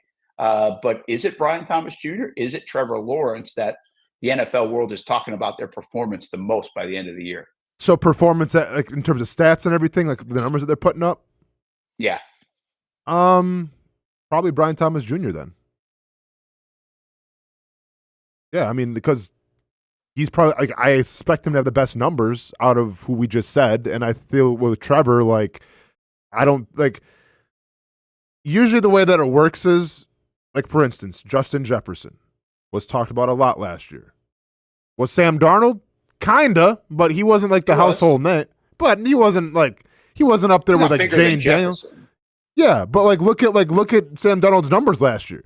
Dude was amazing. But like, we live in a fantasy world, so yeah, I think it's gonna be Brian Thomas Jr., Travis Hunter 2nd, Trevor Lawrence 3rd. Interesting. And that's fine. It's a fine answer. I don't know what the right answer is, and you might be right. That could be it. I think that makes some sense. I kind of feel, though, I guess in this, that the domino effect is people want to talk about Trevor. They do want to talk about the quarterback. I think if Brian Thomas Jr. has another big year, that means Trevor Lawrence probably has a pretty good year going too. Sure. And if he's doing that, I think you really might get people talking about Trevor. And again, some of this just looks like, what does it feel like for Travis Hunter? Because is he putting up crazy numbers, or is he just crazy highlighting? And highlights get you talked about too, maybe sometimes even more than numbers. So I just feel like Trevor's a viable candidate here in this context, because he's already a big name. I mean, he's a bigger name than Brian Thomas Jr. He's a guy that people want to talk about more about. Okay, where is he at year 5? Like, so he's already on people's radar in that sense. Brian's on people's radar too, more fantasy football players than I think national media. But if Brian has a good year, that means Trevor's probably having a pretty damn good year too. And I think he might get the shine more than anyone off it. Okay, I disagree, because I think it's the wide receiver first. I think when Tua literally led the NFL in passing yards like 2 years ago, nobody talked about Tua Tagovailoa. It was all about Tyreek Hill, and Jalen Waddle and everything. Now, I think Trevor Lawrence is, in terms of popularity, in terms of, intrigue, in terms of expectations, is probably ahead of Tua Tagovailoa. But I'm just saying, like, you can be the leading NFL passer in yardage and not get any love at all. Yeah, that's fair. That's a fair point. That's a good argument right there. I'm trying to think of some other examples of it as well. I mean, maybe a little bit in San Francisco at times with like Purdy, and whether it's McCaffrey or a Debo or someone like that. I guess you have some. But it's interesting, the flip side, right? I feel like more people are talking about CJ Stroud than like Nico Collins on the big year. Okay. Well, I mean, people are talking about CJ Stroud's regression a little bit, I felt like, more than anything. Well, yeah. I meant 2 years ago. Nico had a big year in that year too. Gotcha, right? So gotcha. I just felt like, I might not be right, I just felt like more people were talking about Stroud. Now, it might be because he's a rookie. Same with Jaden Daniels, right? He performed. They were talking about, like, Jaden Daniels gets a lot more love than McLaurin, I would say, in these kind of conversations. Yeah. But yeah, absolutely. Anyway, by the way, I don't know what it matters. I just thought it's pretty. I think they do have 3 guys that could really get on the radar of the national spotlight. And I know Josh and Trayvon and other guys are trying to get there too. But the reality is, it's an offensive league. It's a quarterback league. To your point, it's a very wide receiver league. Mm-hmm. And the Jags also have a unicorn in Travis Hunter, where people are just going to talk about, before he even makes a play or doesn't make a play, they're going to talk about how many snaps he's playing. So, like, he's automatically going to get the coverage there. Mm-hmm. Pretty. That's not a bad thing in Jacksonville. I think it's a good thing. I think it's good that people are going to be talking about the Jacksonville Jaguars. And if they are talking about Trevor and Brian Thomas Jr., they're talking about him because it's a good thing. If they talk about Travis Hunter, that could go either way. Travis Hunter, they're going to talk about whether it goes either way. So that one's a little bit different. Let's take a time out. Brent and Austen Show on the Action Sports Jacks 24/7 network. Hey, I want to tell you and remind you about our friends at Armor Guard Exteriors, Gutter Helmet of NorthFlorida.com. Getting into hurricane season, you can get storm protection windows and doors. You can also clean your gutters, get awning, screens. 25% off. If you go to the website, it's 15% off. But if you go and give them a call at 904-762-7779 and tell them that we sent you at Action Sports Jacks, you're going to get 25% off. So you can save a lot more. 25% off just by listening to the Brent and Austen Show with Armor Guard Exteriors, Gutter Helmet of NorthFlorida.com. We'll be back on the Brent and Austen Show live from Miami all the way to Jacksonville as the Jags get set for the final preseason game. And the countdown is on to the regular season against the Panthers. When it's time to get a new car for anyone in your family, just remember, nobody but Nimnick, the #1 Buick GMC dealer in Jacksonville. Get the latest price breaks on 2023 and 2024 models, or the newest 2025 vehicles in the showroom on Phillips Highway, or shop online at NimnickBuickGMC.com 24 hours a day. GMC Sierras, Yukons, and the redesigned Acadias, or get the all-new redesigned line with Buicks. It's nobody but Nimnick, and part of the reason why is this is a first-class buying experience here at Nimnick Buick GMC. You're not just a customer, you're a friend. This is about getting a vehicle that best fits you and getting you on the road, and also helping you and your family down the road. Nimnicht has a treating you right guarantee, courtesy, respect, fairness. And most Buicks, GMCs, and Jacksonville's only Car Bravo dealer, nobody but Nimnicht. Who has put in the most years and stands behind a better experience? Nobody but Nimnicht. GMC, we are professional grade. If you look good, you feel good. And the medical professionals here at Ponte Vedra Vein and Aesthetics are here to make you feel your best. I'm on camera every week, and I have a confession to make. I'm not always confident in my appearance. Can you see my dark circles? Is my makeup highlighting my fine lines instead of covering them up? I question it all. So when I found out about the wide variety of procedures here at Ponte Vedra Vein and Aesthetics, I knew help was just one appointment away. Medical Director Dr. Megan Deacon Casey and her board-certified physicians have been using the latest in cutting-edge technology for the last 10 years, giving men and women their personal confidence boost. From Botox, fillers, Morpheus 8, and so much more. The hardest part was figuring out what I needed. Thankfully, the medical team walked me through what would work best for me through a free consultation. Come look and feel your best with the team here at Ponte Vedra Vein and Aesthetics. Visit them at one of their 2 locations, either over in Ponte Vedra or on the south side.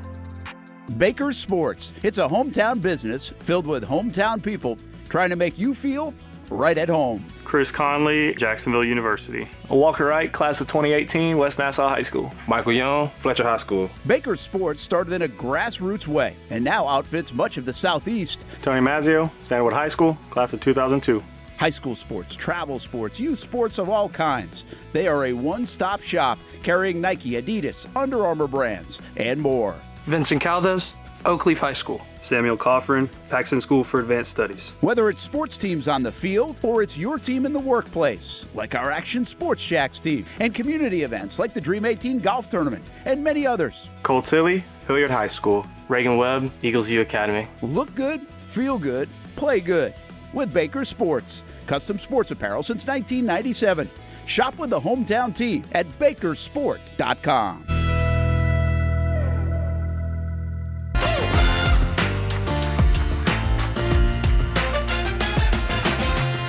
Empower a future, inspire a dream.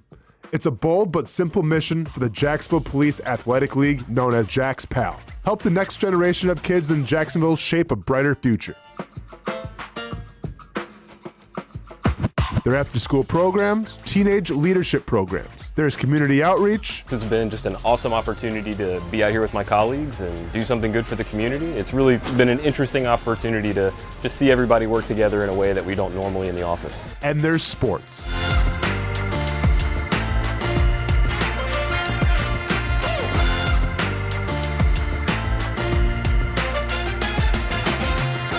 There are also ways you can help the next generation with a donation of any kind. Just visit jaxpal.org to get more information. Empower a future, inspire a dream with Jax PAL. Most of us know how to throw.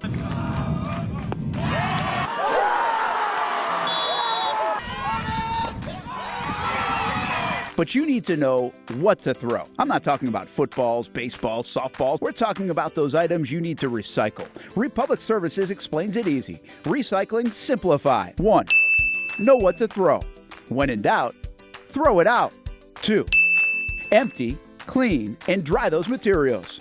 It takes an extra minute, but it makes a big difference. And 3. Don't bag it. This makes the recycling process faster and more efficient. This is a look at the Republic Services North Florida Recycling Center. You can make this process even more efficient. By utilizing those 3 steps, Republic Services can help you become a better recycler in your home. Learn more at recyclingsimplified.com. Welcome back to the Brent and Austen Show, streaming on the Action Sports Jacks 24/7 network. You know what? We had a big debate yesterday about the Cracker Barrel logo, and you can go back and listen to that on YouTube and the podcast and everything. Usually, I'm not for like the updated logos and everything. I'm not mad at this Notre Dame logo. It got updated. Now, keep in mind, like this is the new football logo, but they're not gonna, they haven't done away with the Fighting Irish logo as well. Like that will be used in some capacity, but they did modernize now the football one, and I'm not mad at it. It looks like he added a little more muscle tone to him in the top picture. He looks a little more like proportioned as opposed to the bottom one who looks like Slender Man. Dude, still losing hair though. Like hairline is not ideal. I feel like if you wanted to modernize it a little more, like maybe put it like, you know, with like a little like man bun in the back, or like just have some like flow, just have like some long hair or something like that. Could have put him in some dunks instead of, you know, those whatever you want to call those clogs. But overall, man, I kind of like the updated Notre Dame football logo. Brent, your thoughts? Yeah, I kind of agree with you, man. I think people don't like change. I think this is a great change. The skinny arms of fight, put your dukes up compared to this guy running the ball. I think it's a great logo. Now, a lot of people won't like it, as my guess, because they don't like Notre Dame. So there'll be some of that. Correct. But, you know, I think I saw it's the first time in 60 years they've altered the logo. Mm-hmm. So I took a act of Congress to do that at Notre Dame, basically. And I think it's good. I mean, I wonder how many people are going to hate on it. I think it's way better. And like you said, this is a football centric. So yeah, the other one will stick around and be traditional. It's kind of cool too. You got an alternative logo now. Well, and like, so they were teasing something, and like, I thought they're going to change their helmet, which would have been, I feel like, the dumbest thing ever. Because like, to me, like, do you think Notre Dame has like the most iconic helmet? Like, we'll say in college football. Yeah, I think they do. Yeah, I mean, it's right up there. Like, you can make an argument, I feel like maybe you want to say Penn State, but like, that's kind of boring. Michigan sticks out a little bit. But no, like to me, it's like, that's Notre Dame, man. That's classic. Yeah, I agree with you. I think everybody, too, is changing all their stuff all the time, and they don't, and that helps in that, right? They don't have to. Yeah, it's all about tradition. I'm trying to like, it's like the Yankees in that sense, right? Or even the Red Sox. I mean, sure. You're not going to change something that's just so traditional very often. That's a good point. And the craziest thing about the Notre Dame helmet is it's just so, like, that's all it is. Mm-hmm. It's the gold, you know, but it's a simple and traditional. I think it probably is. That's a good question, because I'm thinking like a lineup right now. Like, if you were to take my grocery store test and you did the quiz on the lineup, you lined up like a Michigan helmet, a Penn State helmet, a Notre Dame helmet, has Bama changed? Has Bama always been just the number? I think so. Yeah, I do think so. Yeah, but is that the only one they wear now? I can't keep up. Well, I mean, to be fair, I feel like Notre Dame wears, I think they had a Shamrock helmet for like a one-off. So they'll have the alternative. So they have like the alternative ones. But I'm saying just like the classic, traditional, like, you know, 9 times out of 10 helmet that they use. I'm trying to be as realistic as possible here. This is a tough one to even talk to people about, because everyone has their own. Everyone's a homer. It means more in the SEC, SEC, Georgia, the Tennessee helmets. Yeah. That's why I think this is like, this is why you do like the grocery store test on this one, because you hopefully run into people that aren't really big sports fans, and you'd be like, all right, whose helmet is this? And I got a feeling, like, people wouldn't pick Penn State, like, if they didn't know sports. True. I think they could get Michigan, it feels like to me. I don't think they'd get Alabama, honestly. What about Ohio State? What about Ohio State with just like the Buckeyes? I think they probably could. I think they'd even stumble around at, they're what are they called again? You know, like, it'll be one of those deals. But I think Notre Dame, most everybody would know it. Sure. Maybe I'm Kim, wrong. Yeah, just keep it right there for a second. Yeah. It is beautiful, isn't it? Just admire that, huh? Yeah, it is. Notre Dame hater? You know what? I've never necessarily been a Notre Dame hater. No. Because I understand they're up there with the Yankees and everything. Like, to be fair, I didn't mind them because they're always on TV when I was a kid, because, you know, we had like 3 channels, so it was either Michigan or Notre Dame, I feel like. So I was more of a Michigan guy at the time as a child than a Notre Dame guy. But no, I don't have any ill will towards Notre Dame. Like, now, like, knowing what I know now, like, I don't like how they're like the independent and they kind of get their own special treatment. Like, that kind of rubs me the wrong way. But no, they're not even in the same vein to me as like a Duke or like a New York Yankees.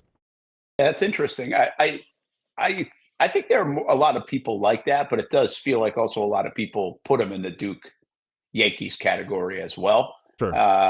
And I think it's more out of, I feel like I guess they're all in a way out of jealousy, right? I guess the Yankees, the tradition, the championships, Duke, the tradition, Cameron Indoor, whatever else. But I feel like Notre Dame's history, most people are in their position in the sport. Most people are probably envious of in college football because, again, they get to do really whatever they want. They don't have to. If they don't want to play a ninth conference game, they don't have to do that like the SEC just did. If you oppose it, they don't do it. So they are so big. I think what's really cool about I'm kind of Notre Dame fan.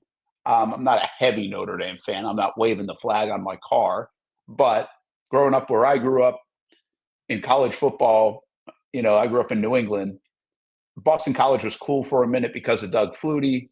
It's a Navy town in Newport, so there might be a little Navy midshipmen. You have a little allegiance to that. But there are numerous Catholics where I'm from, and Notre Dame was on TV, right? So it's got that little bit of that Chicago Cubs feel where they were the ones that would be on TV in a place that nobody has an allegiance to a certain football team in the college ranks. So I was kind of a Notre Dame fan to begin with, and then Steph's dad and Steph, they're huge Notre Dame fans. So, I really appreciate the Notre Dame. I like Notre Dame. Going there was really cool to go to Notre Dame.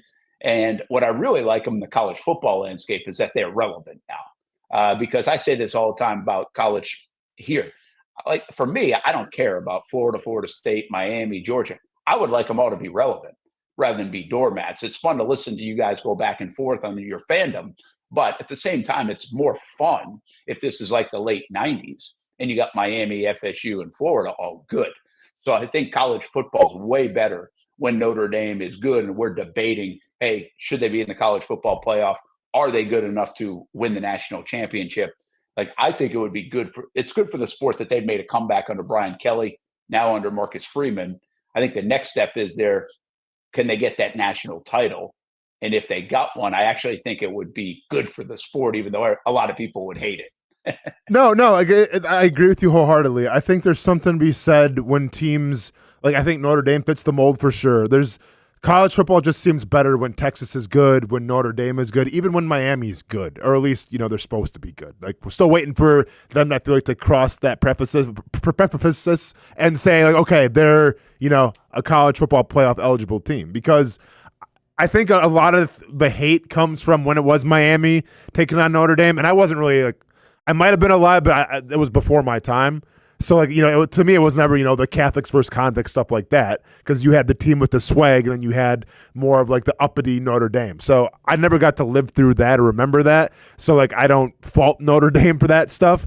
But I think there's something to be said, bringing back the nostalgia, if you will, when you have the teams that you grew up with in the 90s, when Michigan's good, when like I said, Notre Dame's good, when Miami's good, when Texas is good.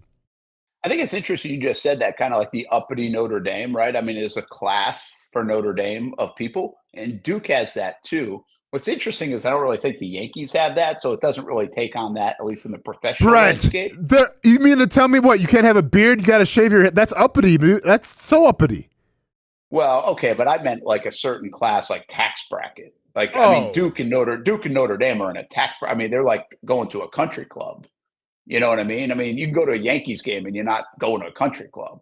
Yeah, but also, I mean, it doesn't have to see, when I think of uppity and when I think of that, I don't even necessarily think about the pay difference or the salaries everyone's making. I'm thinking more of okay, when it was Duke and the Fab Five, you had the Fab Five who were, a bunch of kids basically from the street, and then you had Duke that was just, a bunch of goodies, right? That to me is the uppity part. When you played Miami and Notre Dame, all right, you had, once again, a bunch of kids from the street who had swag and everything, who had style, taking on a bunch of people who kind of wore the same looking coat and everything because you had to, because you're in Catholic school, right? So that was the uppityness of Notre Dame. And then with the Yankees, it's be yourself, it's baseball, have some fun, except the New York Yankees where you got to, and now it's different because Williams, but maybe they get rid of the beard rule now because Devin Williams has sucked so much for the Yankees where they're like, hey, you know what? we gave him the benefit of the doubt. He's going to be our closer. He sucks, so let's go ahead and shave the beards now. Yeah, no, I get it. I get what you're saying. I wonder. I do feel like it's both. I mean, sometimes again, the college game kind of lends itself to a class of economy too, whether it's the Ivy League or even some of that in the SEC or whatever else. But I get what you're saying. The feel that, hey, one note, that college football starts this weekend. And of course, I was working on our wagers for what we're going to do in the next hour. I was just, of course, I have no idea. Like, do you have any idea how good Hawaii and Stanford are? I don't. But no idea. Do you know Hawaii's a 2.5-point favorite over Stanford? Like, that doesn't feel like it should happen. Is it at Hawaii? It is. Okay. But still, I mean. Yeah, especially with Andrew Luck there now and everything. Is that, is like how the mighty have fallen? I mean, Stanford was good under David Shaw. They had some really good years. And now they if they must be a doormat right now in the Big Ten because. I forgot they're in the Big Ten. Yeah, I know. Me too. I think I did that right. Stanford's in the Big Ten? I have no idea. Sure. Please hold. Casey, is Stanford in the Big Ten? He doesn't know either. Okay. Please hold. Hold on. Let me just double check. No, they're not. No, they're not. They're in the Big 12. Yeah. Or are they in the Big 12? I think they're kind of. They're not there either. Are they all by themselves? They might be by themselves here. Independent? They're not. No, that was Washington and Oregon State. Washington State and Oregon State. ACC, Stanford's in? Yeah, it makes sense. Oh, they're in the ACC. My bad. Have fun traveling all those games. They're in the ACC. That's right. My bad. The Atlantic Coast Conference. Yeah. It was UCLA. UCLA and USC went to the. They should call it the ACCP. Yes. The Atlantic Coast Conference Pacific. Because, I mean, come on. Yes. What are we doing, though, Yes, I do cover sports for a living, and no, I can't name what teams are in the conferences still. Yeah. Oh, dude, I don't care. Yeah, I'm way past the point of caring about that. Yeah. Thanks for reminding me. Oh, Brent, be careful. Brent might get canceled again today. Casey, be sure and clip this. Brent Martineau doesn't know where Stanford is in conferences. So we got in the ACC, because it makes so much sense. Again, I can't remember. I don't know why I didn't think about this logically. Stanford and Cal went to the ACC, and UCLA and USC went to the Big Ten. Along with Oregon, yeah. Just makes sense. Yeah. But anyway, my point is, in the ACC of all, like, where does that rank you in the doormat of? Here's the ACC as what we think might be good is Clemson. We don't know Miami. We don't know about Florida State or UNC with Belichick. Syracuse has been okay. And then you've got like Duke and Georgia Tech. We think Georgia Tech might be okay. NC State, Wake Forest, Boston College, Pittsburgh, Louisville. And then you got California, Stanford, and SMU. And SMU's obviously been okay these last couple of years, right? Pretty darn good. Sure. How bad has Stanford got to be an underdog against Hawaii? Yeah. Unless I don't know something about Hawaii, which is certainly a chance. We should have listened to Stadium Pulse today with Jason Hamby. Maybe he knows more, and it's replaying at 3:00 today. But I was just stunned to see that line. I was like, holy cow, man. Stanford should be better at football. They should be able to go to Hawaii in week 1 and be a favorite and win. It feels like June Jones isn't there anymore, I don't think. Do you think, like, just because of their academics and everything in terms of being eligible probably to attend that school has something to do with it? I mean, maybe they've changed some of their stuff, like some of their standards, some of everything. Well, I mean, else. I always feel like Stanford, was a lot harder to get in than like a USC or UCLA. Oh yeah, no doubt. So like, that's the thing. Like, have they changed whether, Notre Dame, this is the problem with Notre Dame after a while, right? They wouldn't let people in that were, probably shouldn't get in. Well, do you want to be good at football or not? You got to kind of slide that scale. Maybe Stanford has done something similar that I don't really pay attention to and know about. But I think the bottom line is they should still be good. I also think it shows you how good David Shaw was. I mean, Shaw, who was rumored to be an NFL coach for a while and everything else, he did a hell of a job. there at Stanford. And I think was a really good coach. I think that's why people noticed him. Austen were like, hey, we're going to knock on this guy's door for the NFL. He might not be winning national championships. It might not be like the best team, but what he's doing with what he has is pretty tremendous. Yeah. The other thing is, does Stanford want to get in this NIL game, the money game that is currently playing in football? I don't know. They're good in a lot of sports. Sure. So how they've actually tried to figure that part out, you can leave a team like a proud program like Stanford in the dust in an era like today. Since we're on college football real quick, and this probably was discussed on Stadium Pulse, but we can still feel that Stadium Pulse all around our show, because if it ever glitches on our show or we just go black for a second, that's because of probably Stadium Pulse. Shout out to Jason Hamby. But I want to ask you your thoughts about Pat Fitzgerald, and I'm not sure if you've been following that whole thing with Northwestern, who was an up-and-coming coach. Well, I shouldn't say up-and-coming. The guy has been there for a long time, but really built a winner, it felt like, with Northwestern. I think was one of the hot name coaches around college football. Gets let go due to some allegations of hazing and everything. Well, they've just settled $130 million in a wrongful termination suit after he was found not guilty, and he was found that 0 players came forward to him, citing their concerns of hazing. So a guy whose name really got dragged through the mud by somebody or multiple people, obviously wrongfully fired, and it kind of sucks for him. Yeah, it's so in the hindsight, this looks like a huge mistake for Northwestern. Huge, right? That guy was going to bring your football team to new levels. Well, he already had. He put you in the conversation of when you went and played Northwestern, all of a sudden it wasn't the doormat of Northwestern. Correct. So I think he had already accomplished that. Now, where he was going to take it, where you could take it in a day and age of today in the landscape, Carly, I have no idea. But again, that's one of those schools that if you wanted to play that game, it feels like you've got the money to be able to play that game. You've got the coffers to be able to do that. And so you could. And the bottom line is just a very good football coach. So listen, I think this is a bit of, today's world. It's not just a today 2025. I feel like we've been living in this world for 20, 25 years. This self-righteous world where you are guilty before proven innocent. Yeah, and I think when you have that at the grand scale of a head of a football program or a president of a university or an AD or somebody else in that, where do they go with this? Well, they side with get out of the bad PR and get away from it. And how do we fix it quick enough? And how do we solve? And it looks like, again, I haven't done deep dive into this whole process. It's been a couple year process now, but doesn't this feel like now that he won that settlement that they were in the wrong?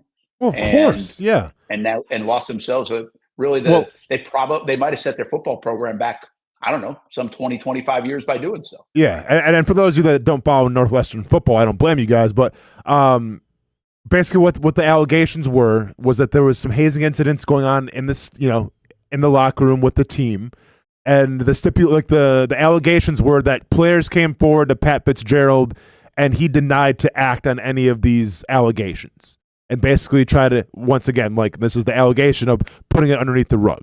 Well, they do their internal investigation, they interview everybody, and it turns out that those things just never happened. So it was all a rumor, it was all hearsay, but it was all false. So, yeah, guy got wrongfully terminated, probably ruined his entire coaching career. I'm not sure if he plans on getting back into coaching, but they definitely, drug his name because everyone thought that, oh, man, this is going on Northwestern. He didn't do anything about it. Well, it was all a lie. And granted, yeah, you made a lot of money, $130 million, more power to him, right? So that'll help you probably sleep a little easier at night. But at the same time, you took away his livelihood. So how much is that really worth? I don't know. Well, it goes deeper than that with Pat Fitzgerald at Northwestern, too. I mean, he played there. That's why he was back at his school, bringing it back to, relevancy. Correct. Just a quick look. They didn't do well at the end. So, under him, they started off 4-8, 6-6, and then he goes on a stretch where he has looks like 10 winning seasons out of a 12 or 13 year stretch. Goes to 3, 6, 9, 10 different bowl games in that stretch. Got us highly rated as number 10 in the country back in 2020, and then the last couple of years of his tenure, 21 and 22, weren't very good.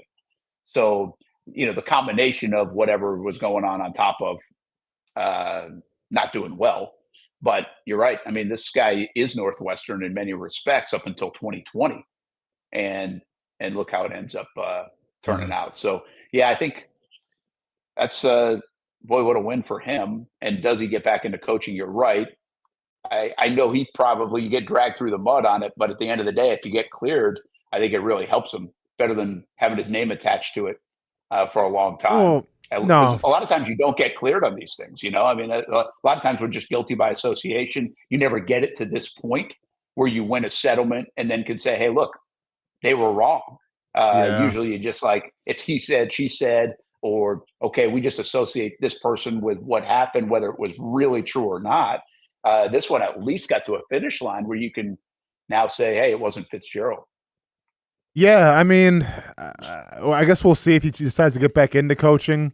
I mean, I think it would kind of sour the whole experience for me if I got, wrongfully terminated the first time around, and now I'm going to go back. Oh, and by the way, now it's NIL as well, Pat. So have fun with that. And I mean, he was around for that a little bit, but now it's taken a new life of its own in terms of how much these players are making and the transfer portal and everything. Like maybe it's just a little too much for him, but who knows?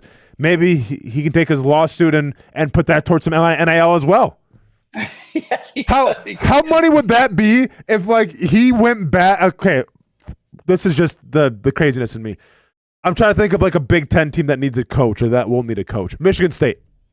Say he goes to Michigan State and he uses the money that he got from the settlement from Northwestern and puts it in the NIL for Michigan State. Yeah, that would be something. Let's go. That would be something. Pat Fitzgerald, awesome. Revenge Tour 2027. Let's go.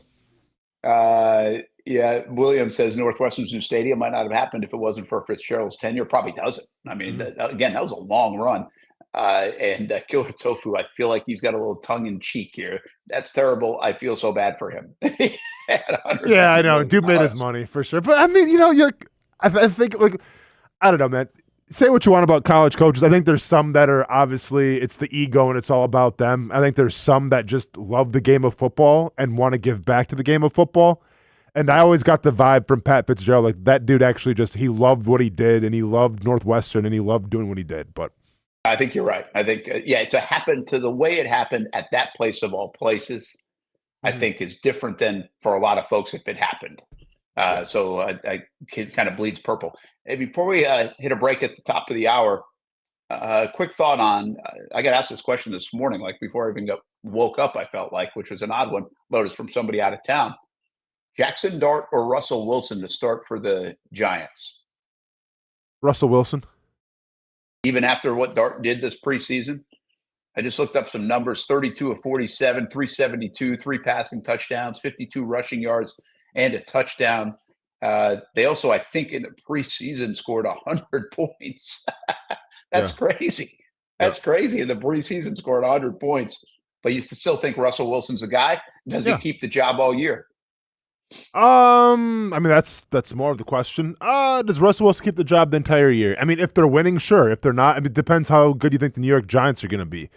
I think right now, the way they look on paper, they're going to have a really solid defense, and you need a game manager just not to mess up. And I think Russell Wilson can be that guy. Why throw the rookie in there to make mistakes and maybe lower his confidence? So Russell Wilson to start, and I think since they play in a hard division, I don't see the Giants going to the playoffs. I'm sure Jackson Dart will get the last 3 or 4 games. That's a good call. Just one last follow-up here. On that front, does Dart not play because he should sit and watch? Do you think the Giants should be in tune with that, especially given Daboll's situation and the Giants situation where it seems like they're up against it? Or do you have to lean toward playing the guy that just might be better?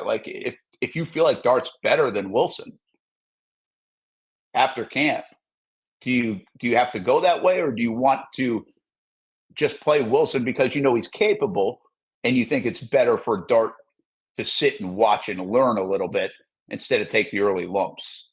I want to play Wilson because I'm paying him $10 million with an $8 million signing bonus to play for my team to be a starting quarterback. So I want Wilson to play because, once again, I think in terms of managing a game with the experience and everything, I'm going to go with him over the rookie. If it was a better situation, I feel like on offense and you had a lot more weapons, maybe you can make an argument for Dart, but I don't think they have that right now. So I'm going Russell Wilson. Yeah, it'll be interesting to see. I mean, I would say this. I don't have a big argument here to make. I kind of like the younger guy sitting and watching anyway, if you have a situation where that's possible. But I would also suggest $10 million isn't really a lot of money. You're not heavily invested into Russell Wilson at that position. That's not a lot. That's like almost backup money these days. Well, but didn't he got the bonus though too, right? So was it on top of the 10 million? I believe so. So it was more like 18 million. Yeah, I think. Oh, I'm not positive on it. Yeah.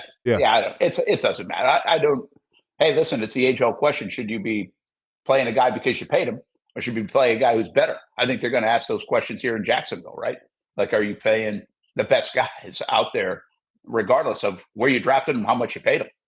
Yeah, I mean, for sure, without a doubt. And I think Sam Darnold Casey's grinning back there. I think Sam Darnold kind of changed the narrative a little bit, and because now this wasn't by Sam Darnold's choice. Like JJ McCarthy might have been the guy. McCarthy gets injured. Sam Darnold goes in. Probably expect him to be a game manager. Dude balls out, has the career or has the season of his career, and now he got paid again. He's in Seattle, so I think it goes to show you that if you can err on the side of using the veteran that has a lot of experience, and to be fair, if you want to compare resumes to Sam Darnold and Russell Wilson, I mean, it's not even close. Russell Wilson's won a Super Bowl, right? So I think you go with more of what you know than what could be right now, especially if I'm Dable, where I feel like I got to salvage my career and I got to win this season. I'm going to trust Russell Wilson a little more than the rookie right now. Yeah, Giants might have found something, though, and Jackson Dart could be a very good thing for them. We'll see. Just a preseason. You never really know. Thielen to the Vikings, if Ricky's still credible. Is that a story that could impact the Jags opening game? Maybe we'll hit that in the top headline, see what's happening. I know there was some talk earlier in the morning that Adam Schefter said the Vikings are trying to trade for Adam Thielen. Did they get it? Trading for a receiver seems to be happening quite a bit this week. Weird. Brent Martineau down here in South Florida. Austen Lane in Jacksonville. Kasey Kuhrts going to jump in. Cam in the booth. And we're going to wrap up a Friday with an hour to go. Of course, we've got a lot more to come from Jacksonville.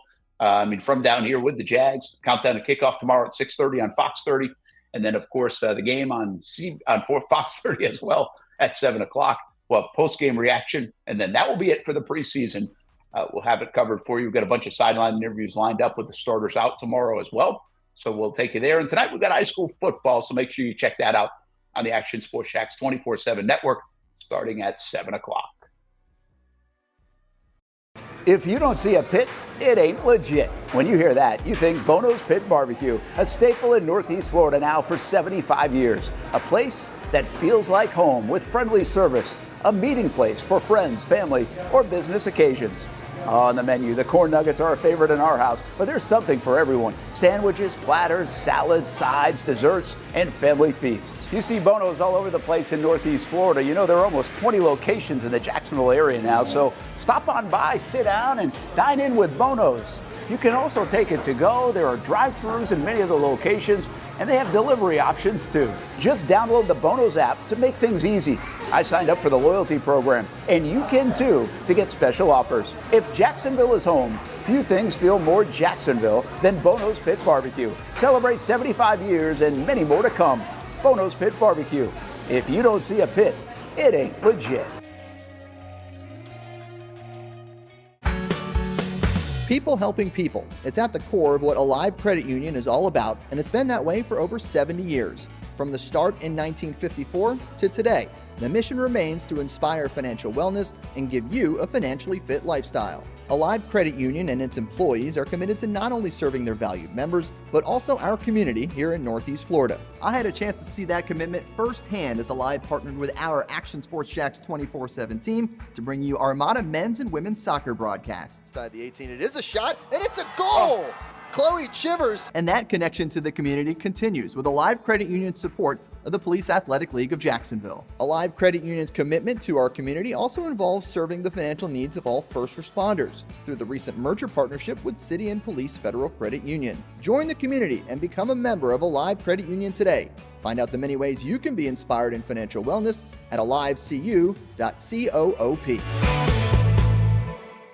You trust CGC to make your water great, and now you can trust CGC with your plumbing needs as well. Fast, convenient scheduling, licensed and insured. A quick call away at 904-552-1242. You never know when you're going to have an issue with a shower, toilet, or maybe it's a sink that sometimes is easy to fix. All right, let's be honest. I'm not fixing anything. I'm totally staging this because when I have a plumbing problem, I call CGC Water Treatment and Plumbing. Trained professionals, transparent pricing, customer satisfaction. Small problem or even a bigger issue. Save 10% off any water heater plus no trip charge. The experts with 25 years of experience at CGC Water Treatment and Plumbing can do it all. Call 904-552-1242 or visit cgcwater.com. For a limited time, CGC is waiving the trip charge on all related plumbing calls. CGC Water Treatment and Plumbing, an authorized independent Connecticut dealer. Florida license number CFC 1432579. For the game day hustle and every day in between, juggling my show Jag Social to going under the Friday night lights and a social life, it's a daily tournament. But this ride, MVP status. The all-new 2024 Lincoln Nautilus isn't just my car, it's my personal locker room, office on the go, and VIP lounge on wheels. Let's talk tech.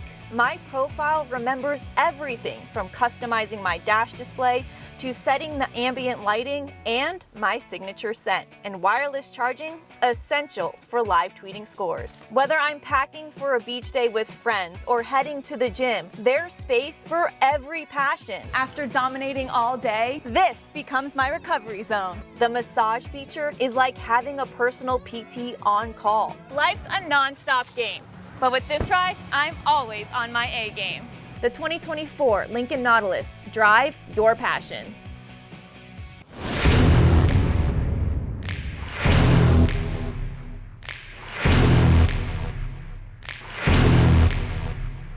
Grab some friends and go to a restaurant or head out for a drink and some conversation. Watch your favorite team play on the big screen. Or how about play some games? You can do all of that in one night at Best Bet. Each location has a different vibe, its own personality, like here at the original Best Bet in Orange Park. When you walk through these doors, everybody knows your name. And here in St. Augustine, it's the newest location. Play some poker. How about the table games? And don't forget about Ace's Sports Bar and Grill. And then there's the Jacksonville location, right here on Monument Road. It's the biggest poker room in the state of Florida. Maybe you'll find yourself a seat right here at the final table. Best Bet, where you can have the best of times. And that makes you always go home a winner. Try any of the 3 locations, and you can always visit bestbetjacks.com. Welcome back to the Brent and Austen Show, streaming on the Action Sports Jacks 24/7 network. Welcome back to the Brent and Austen Show. Read it and weep. Right around the corner, Carolina week number 1, and then we start Murderers Row, Bengals, Texans, 49ers, and Chiefs. And then the Seahawks, who I guess a lot of people, if you are into the whole Vegas betting thing, which we'll be doing our bets here in a little bit, are up on the Seahawks in terms of the over total number of wins this year. I think they're one of the most bet teams in terms of the over. So something to keep a look at. Austen Lane, Kim Possible pushing all the right buttons. We got Brent Martineau in South Florida, and we have Kasey Kuhrts. Kasey, how we doing, man? Turn my mic on, Kim! Okay, yep. My mic's on. So, coming in hot. Here's the thing.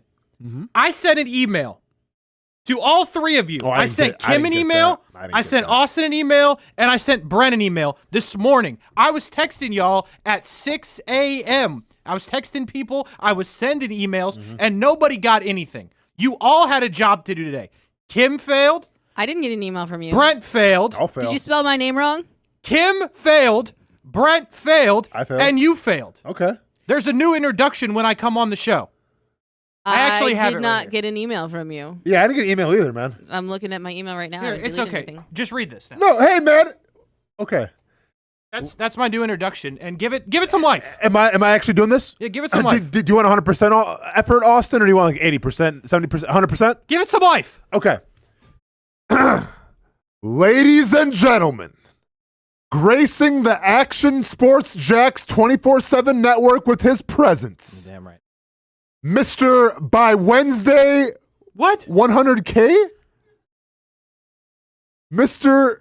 100K. Sorry, Mr. 100K by Wednesday, Kasey Kuhrts. Kasey. Okay. Hey, we'll see you later, man. See you, man. It's kind of hard to read. Who can read that? Yeah, I can't. Look at.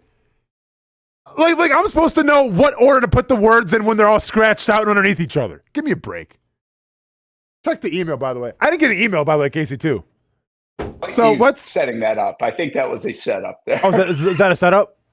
Yes. The email thing? Oh, okay. Yes. Oh, email setup. Gotcha. Okay. I was like, whew. Usually I'm a little late to the game, but I got you here. Sorry, Kasey. Mr. 100K by Wednesday. Well, you see where I made the mistake because, you see. But I feel like you can figure that out. You'd be surprised. You're no doubt a C guy in elementary school writing class, right? I was a C guy? Oh, yeah, dude. I was good at creative writing. You. I'm talking about Kasey. Oh. Kasey, you're a C guy? I feel like it's readable. I mean, it's readable. It's readable. But, you see where. I think the word for that is legible. Yeah. Yep. Legible, readable, same thing. Yeah, but Sorry, don't worry. Kasey. I mean, do you want to try it again? I got a chance of going to Stanford than knowing they're in the Big 12 or ACC. Sorry. Did we actually get 100K, by the way, on that? Good call, Brent. Did we actually get 100K on the? Yeah. We got 100K. Yeah. So here's the thing. Also, Kim, for now on, and relay this to Hamby and Rob and anybody that produces. When you put my name on the screen, it needs to be 2 lines. The first line needs to say 100K by Wednesday, and then my name, spelled correctly. Sorry, that doesn't fit. It does. I promise you can. There's a hold down the shift and get it in there. K by Wednesday. We need it by the next break. And Brent, How many did we lose followers because of your smoke on our palm tree? Yeah, we killed that guy, huh? Holy cow. that was right. We bullied him. Yeah. And here's the thing, Gravy Palm Tree, Travis Hunter season 0-0 Palm Tree. Get him, Kasey. I could share some behind the scenes there, but and I noticed, right? I put out the clip and Brent didn't retweet it. Hey, okay, Brent didn't retweet it. Hey, but you know who retweeted it? I saw you, Mr. Retweeting Worldwide. I appreciate that's my nickname now too. I'm Mr. Retweeting Worldwide. Which clip? I didn't retweet the clip. I think I did. No, I checked this morning. Did. You did not. The one. Which one was it? You know the one. The one. The one where the guy literally almost had to hire an attorney and apologize. Yeah, that one. I think I retweeted that. You didn't. There was no retweet when I looked this morning, and I almost screenshotted the text I have between us where I said, or you texted me, you're like, "Hey, can you please put that clip out bullying that kid because we need to assert some dominance in the sports media landscape." I have those tweets, right? I did not have. So I'll put them out. Exclamation! I'll put them out. I remember that one. All right. Those would be texts, by the way. Also called Kasey an asshat when he did it too. Mm-hmm. Maybe I quote tweeted the guy instead of our thing because I think he had clipped it out. I might have done that. I was just helping him get more engagement. Yeah, Brent, because you're paying him for engagement now, aren't you? Yeah, this is all a setup.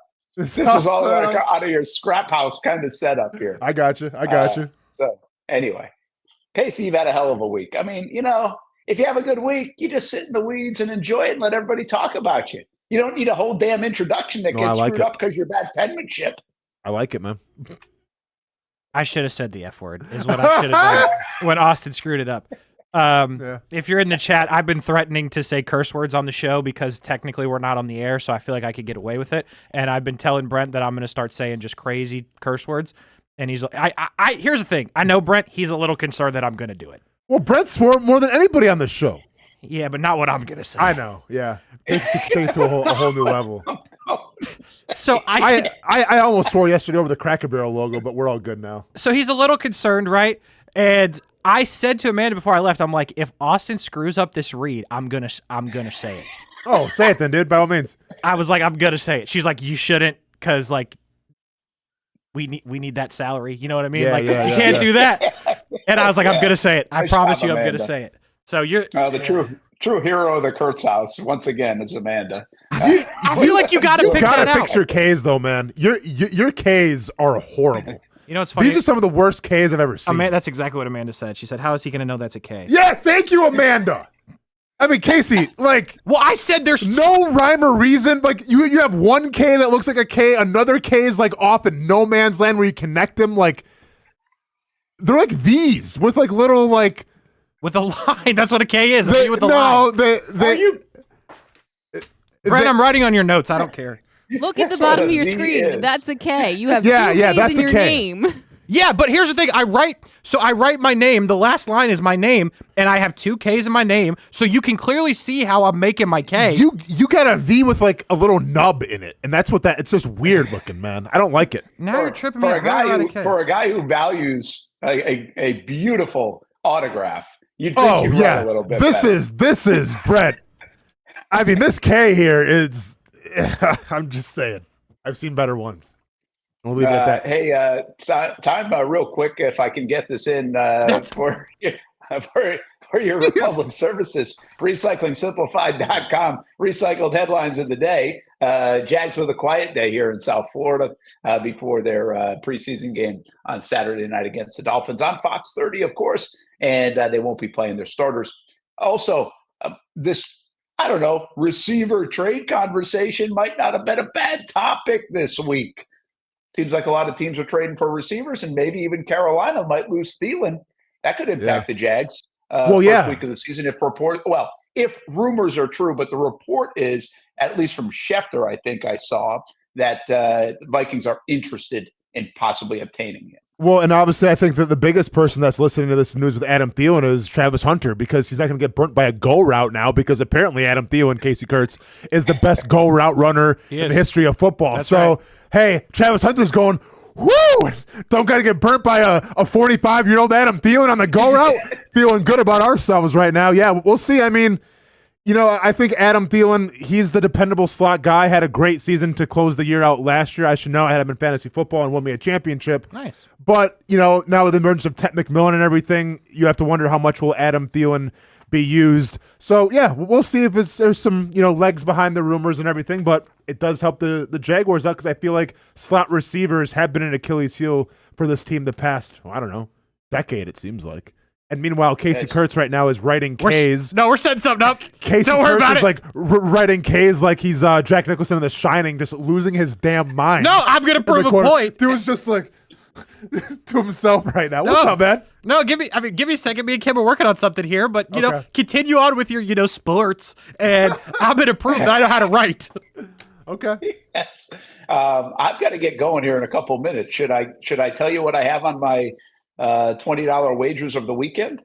Well, let's go ahead and recap to see where we're all at, Brent. There's no point we can't recap. Kasey, where are we at? Is Kim going to be ready? Is Kim going to be ready for this? No, actually, no. Kim's trying to help me write, so I'm going to let her do that. And because here's the problem: when this part is real, by the way. When I was up, I was actually up at 6. That part's real too. But at 6 in the morning, I texted Hamby and I said, "Hey, Hamby, we have that graphic with like the who's got what money in the bets." And I said, "Could you put this together and, so we can play it and leave it for Kim?" He's like, "Sure, I got you, no problem." I was like, "Cool. Here's the situation. Austen Lane is this. I'm winning. I've got this. Hamby's got this. Brent has nothing." And he's like, "Cool, I'll make it, no problem." I just get here. This is real. I talked to Hamby. Unlike the emails, this part's real. And I said to Kim, I'm like, "Hey, did Hamby leave you that graphic?" "No." So here's the deal. I think we fire Hamby. Yeah, I mean, that's cool. Okay, cool. Yeah, because we don't have a recap right now. He had time for Stadium Pulse, right? And that's a problem. I saw 15 graphics in Stadium Pulse today. That's what I'm saying. So this is hashtag selfish ambition. There it is, you worry about your show, but you don't worry about the rest of the team. That's the problem here with Action Sports Jacks on occasion.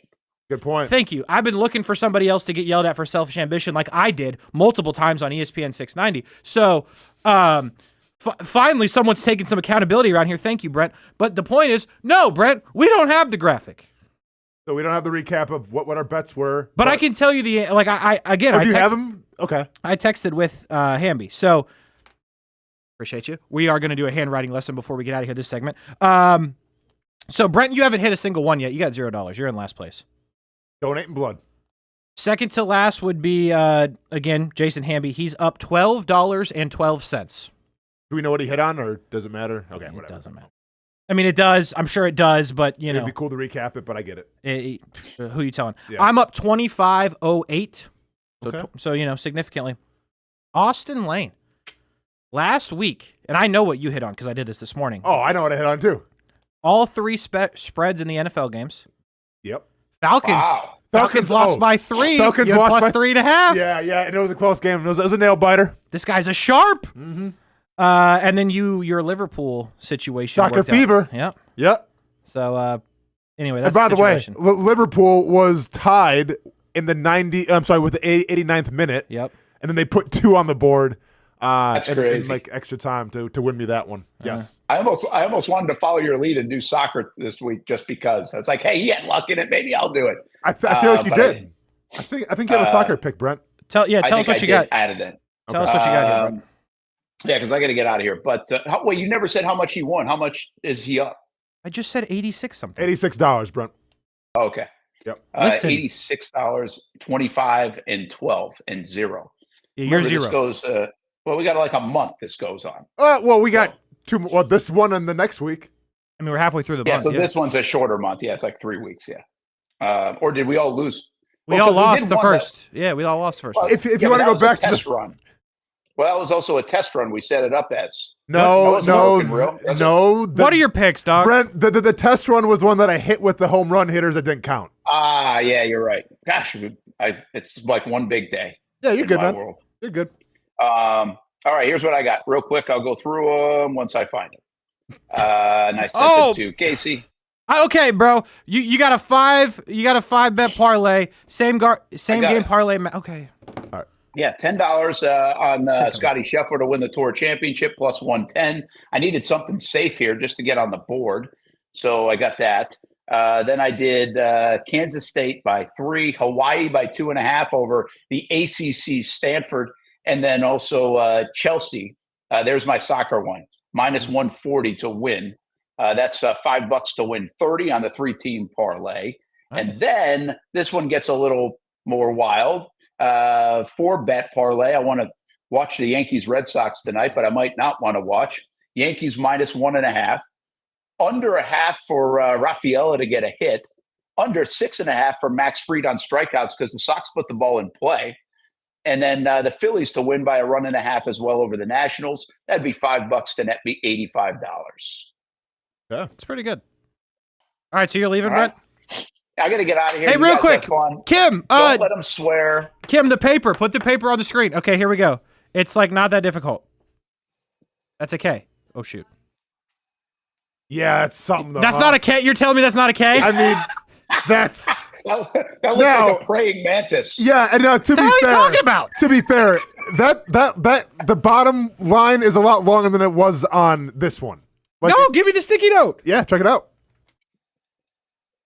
How are we gonna do that? Yeah, I mean, we can't, man. Okay. I mean, look at that. That's a K, bro. Yeah. Like, what are you talking about? That looks like a cool Virginia Tech logo. Cool Virginia. No, I mean that's ridiculous. That is. Something. I literally wrote 100-K.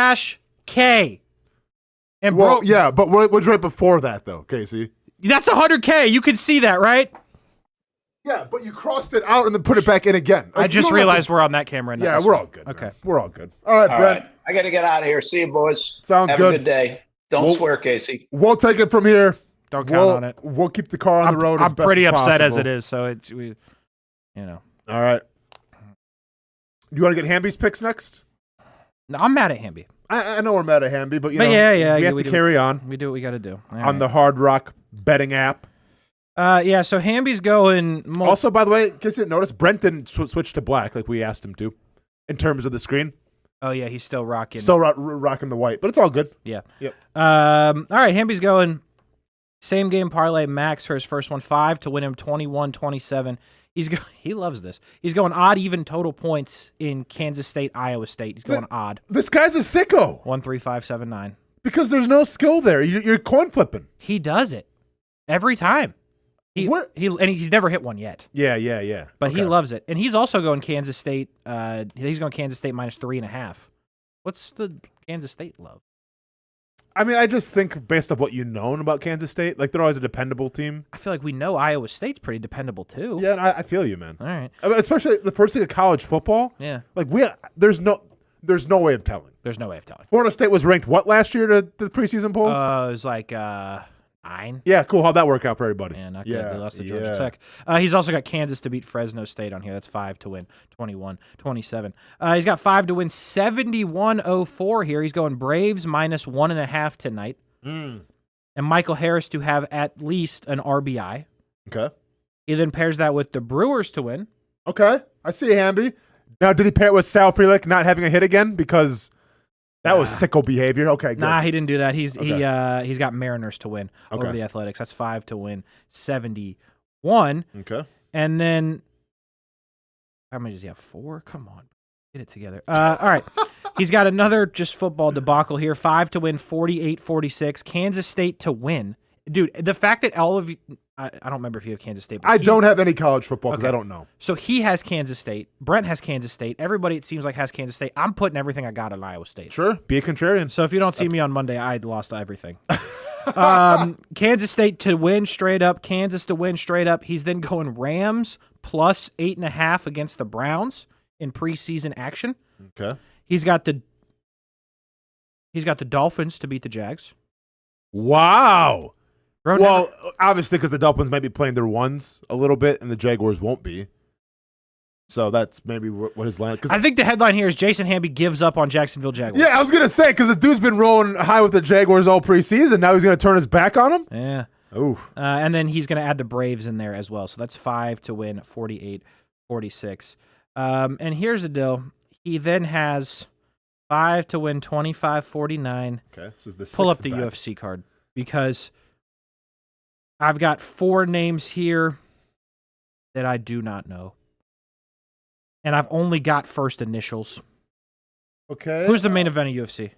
You're talking about Walker and it's a Chinese gentleman, I believe. Who's the co-main? It's in Shanghai. It's Zhang is the co-main is going to be Ortega and Aljamain Sterling.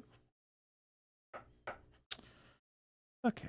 Okay, I'm going to need you to look up a human. Okay. If you would, please. Yep. I don't have first names. So type in R.ZHU.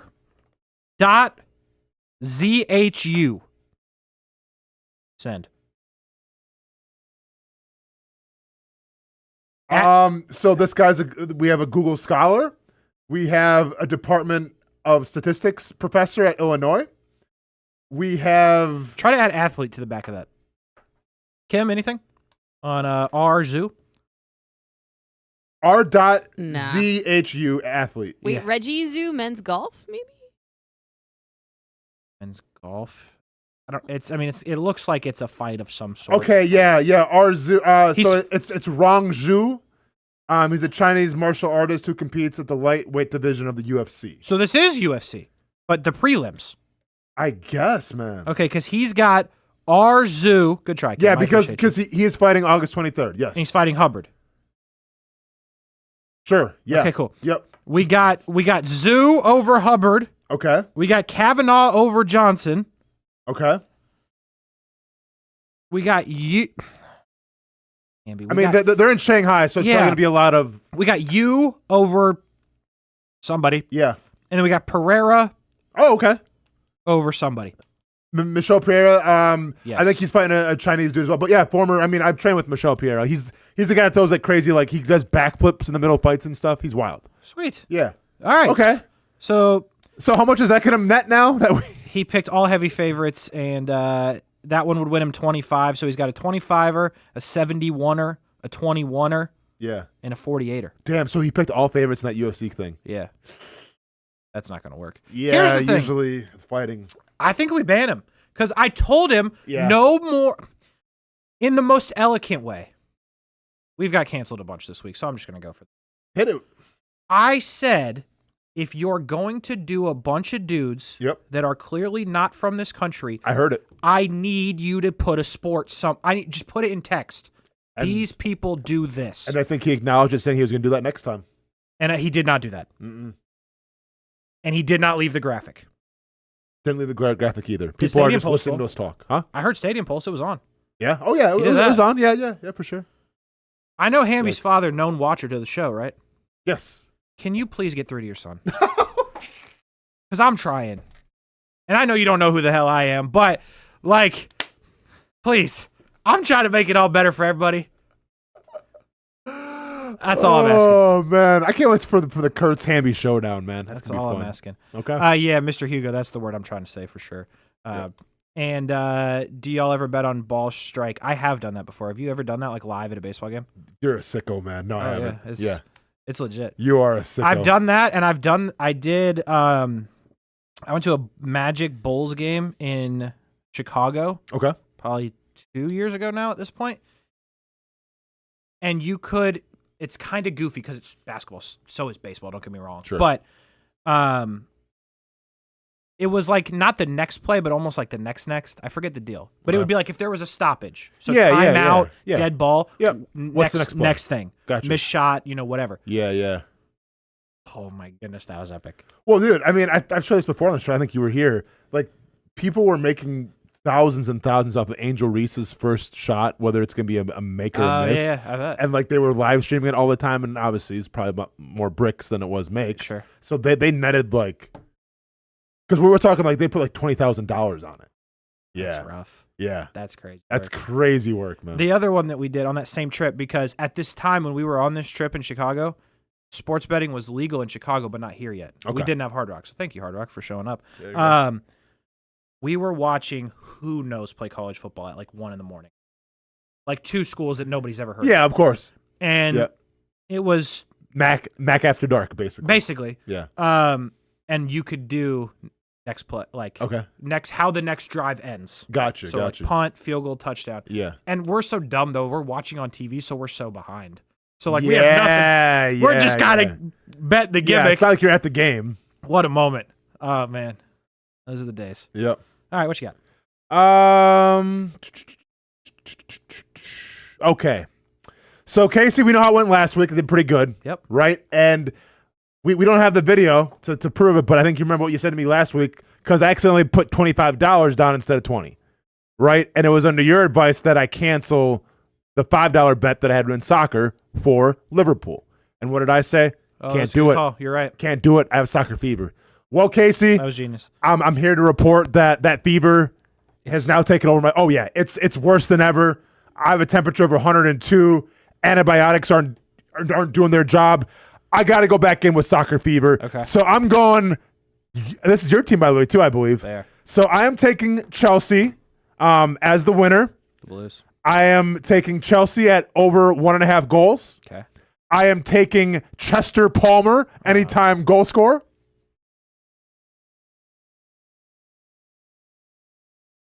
So when I sent you this morning that GIF of that person, that's him. Chester Palmer.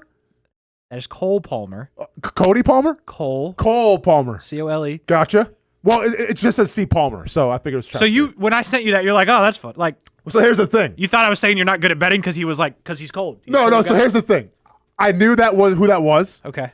But I was gonna save it for this live segment instead of just saying, "Oh, Chester looks really cool." I got you. I was saying, "Oh, Chester Palmer looking good," but no, I was gonna save it for now. Okay. And I'm glad I did. That was good. And then also we're gonna parlay that because listen, one game ain't enough anymore, ladies and gentlemen. Match. I'm tipping the toes back in. One match. One match. I'm gonna take. And by the way, I think it's Derby Day for Chelsea. So okay, I see you. So that's big. Yeah, West Ham, right? Yep, West Ham tonight. Yeah. West Ham, today. West Ham, boy. Oh, yeah, today. Oh, it's tonight over there. Yeah, it's 3 here. I'm trying to respect our people over the seas. Okay. Respectfully. And then we're going to take Bayern Munich, German. We're going to Germany now. The Bundesliga. We're taking Bayern Munich to playing Red Bull Leipzig. Red Bull. And I'm not even a good pronouncer, so. The Pigs. But yes, that. Red Bull. So they're playing Team Red Bull, and I have both teams scoring in that one. Bayern Munich, I've heard of before. Great team. Taking on a team that's going to be sponsored by Red Bull. I feel like the energy is going to be there. That's fair. So I'm taking Both those parlays, I'm going to get plus 225. $5 is going to net me 25-28. Okay. Okay. I like that. Soccer fever. Next one, we're going with the anti-Hamby bet. I'm taking all Mets here as they play the Atlanta Braves tonight.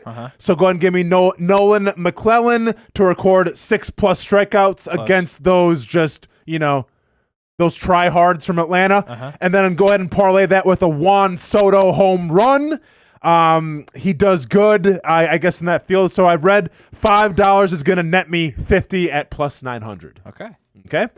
Next one, we're going to. You did 4 5s, right? I did 4 5. So is that the new strategy? Because Camby also did 4 5s. I'm just going with a little sprinkle now, basically. You're just trying to hold the lead. Yeah, I'm just sprinkling. Then I have a William Contreras home run and a Milwaukee Brewers win. Going to parlay that. $5 is going to net me 31-25. And last but not least, because once again, I am a degenerate and I am a sicko, and I love me some preseason football. Fair enough. Give me the Jets at -1.5 tonight against the Eagles. Eagles haven't been playing any of their guys. I feel like the Jets, with their coaching staff, have a lot more to play for, right? This is the Aaron Glenn model. I feel like Aaron Glenn is one bad play away from headbutting somebody. So Jets at -1.5. Give me the Falcons at 2.5 at Jerry World in Dallas, simply because have you seen Dallas's backup quarterbacks? And then give me the Bears to win against the Chiefs. Bears playing, I think, with some momentum, and the Chiefs are like, we're all set. $5 is going to net me 39-14. So Jets, Falcons, and the Bears. Who is the Cowboys backup? Because now that you said, Joe Milton. Yeah. All right. Hey, I've seen better. I think they traded for him. Did they not? They would have had to. Yeah. What do you make of real quick about? We can talk about this later too. Micah Parsons rumors going to Green Bay. That would be. Would they trade with each other?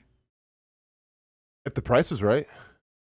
Sure, I guess. I think if you're talking about that, it's going to be a couple. I don't know. Interesting. We can talk about it later. Yeah. All right. What do you got first, Casey? Yeah. So I just got 2 10s. Okay. And I am with you. Give me the Mets to win over the Braves. Feel good about this one now. And give me the Rangers to win over the Guardians. Just straightforward. Win baseball. That's all that matters. Who's on the mound tonight for the Rangers? Nathan Eovaldi. Yeah, there you go. So 10 to win 30 on that one. And then this one, 10 to win me 62. Okay. So the dude that is pitching for the Tigers, Casey Mize, great name, not great at baseball. He was the number 1 overall pick a while ago. Out of Auburn is what I'm thinking of. Anyway, pitching against the Royals, and all 3 guys in the Royals lineup, Bobby Witt Jr., Maikel Garcia, and Salvador Perez, in their careers are all hitting over 400 against this dude. Damn. Okay. So give me all 3 of them to get a base hit. Bobby Witt Jr. base hit, Maikel Garcia base hit, Salvador Perez base hit tonight. And this dude pitching, never heard of, bro, Ryan Bergert. Okay. Ryan Bergert. If you've never heard of him, yeah, not a good sign. But 1 strikeout per inning. On average for the season, 52 innings. He has like 51 innings, 52 strikeouts. Okay. So about a strikeout an inning. Tigers strike out, I think 3rd most it was, or 6th most in the sport. So they strike out a lot with the guy that strikes people out. Okay. Give me him to have over 4.5 strikeouts. Dang, Casey bringing some analytics to this one. So I'm here for the Royals. That would win me 62, and the other one would win me 30. So all right, just 2 10s, pretty straightforward. I do want to address this. Hamby is clapping back heavy. He confirms that the graphic exists. Okay. So I hate this. This one might be on Kim. I hate. Well, he could have, I agree with told this. me where it is. I agree with this. Told me where it is. 100%. Yeah. Told me about it. Told you about it. Told you about it. All right. Damn right. Well, these are our Hard Rock bets for the week. We're going to be paying up in 2 weeks now. 2 weeks now. Do we, real quick question, is the wheel built yet? Is it constructed? Do we have the punishments aligned? Not all of them. Not all of them. We got some of them. Mm-hmm. And the wheel, here's the deal. Brent's not listening anymore, right? I think he's in a meeting. So we got Brent specific there's going to be slots on the wheel that won't change. Okay. There will be some spinner-specific spots. Okay. That will get changed. Gotcha. So there's some Brent Martineau custom. Well, at the moment, right now, Brent's in last, so you got to be thinking, if you're making the wheel, you got to be thinking hey, what could cater to Brent? Yeah. Like you can't tweet for 24 hours.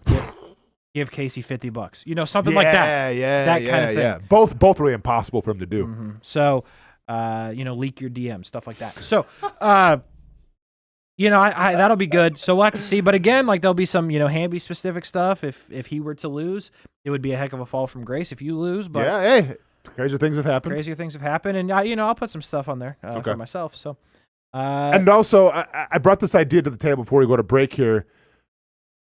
And I think you're on board with it, but I want to clarify just to make sure. This has nothing to do with me being in first place right now because we still have 2 weeks to go. So anything can happen. It's the betting. respin? The respin. Yeah, that's fine. Where whoever wins, because this is your incentive if you win. Whoever wins has the ability that if the loser spins the wheel, the winner can decide if they have to take that punishment or they get one respin. I'm fine with that. But then the caveat is if the respin, it has to be that one. You can't go back to the original spin. That's fine. You know what I'm saying? Yeah. All right, we cool with that? I'm fine with it. I like it. You should do the mystery box that you stick your hand into. So no, because here's the gimmick there. I'm terrified of snakes. Okay, I'm gonna make a note of this. Like, that's good to know. Yeah, that's fine. It's good to know for future reference. Like, I won't come back. Snakes, huh? Yeah. Spiders? Not really. Really? Like, I wouldn't be thrilled to touch one in the box. No one's really pumped on spiders unless you're like, you know, one of those people that actually has like a tarantula, which. Yeah, I see. I wouldn't be thrilled to like touch it in the box. Sure. But I think I survive. Snake, I die. Heart attack, die. Pass out. So if you're on Fear Factor and you're like in a box full of snakes or spiders, you're taking spiders? Yeah. Really? Terrified of snakes. Some of you may remember from the other side. Do you remember? Were you there still when there was a snake in the building? Do you remember this at all? No, but I've heard this. I heard the stories about it. And it's happened again in the past couple of months. Well, don't tell here. Kasey that. It was in the main studio. How are we getting snakes just in the main studio? At least that's about as far as we can get. And it blended into one of the camera cable cords. Yeah, right. They're evolving right before our eyes. Gonna be opening doors pretty soon, like velociraptors. We really have to go to break, though, Kasey. So anyway, when the snake was, because they said the snake could be in like the ceiling. Yeah, it was a very Snakes on the Plane vibe. Yeah, like imagine it falls from the. So if you go back and find that show, because obviously it's still on the YouTube, I'm like sitting in like sitting on my feet basically in one of those big studio chairs. Yeah. Just like the whole shit, nowhere near the mic. Stressed. Like they're just doing the show without me, and I'm like. For 3 hours. It's pretty bad. That is no way to live. Yeah, it was not great. All right. So if they get snakes in here now, it's gonna be a problem. So here's the deal, Mr. Hugo, with that. How do I not offend people? I have never once listened to that show. Never once. Okay. It's early in the morning. I was, early in the morning's not Kasey, for me. Yeah, Kasey's not a morning person. Like this morning when I was up, I was listening to Megan Maroney. I'm not going to lie. I don't know. I rock heavy with Megan. You don't know Megan Maroney? Mm-mm. Kim? All right. Well, hey, let's go ahead and take a break. When we come back, we're going to find out who Megan Maroney is. Maybe throw some, sports conversation in as well. Maybe some Micah Parsons trade talks. Wow. Kasey might walk off the set because we don't know who Megan Maroney is. She a soccer player? Why would I be listening to a soccer player? Sports? I don't know. You see, and Brent, there's more to life than sports. Hey, you know what? I can't wait to hear who. Listen, I've never been so excited to take a break and come back to it because I can't wait to hear who Megan Maroney is. She better have quite the resume. That's all I'm going to say. Right. I better be impressed. Okay. You're going to be. Megan Maroney next when we come back to the Brent and Austen Show.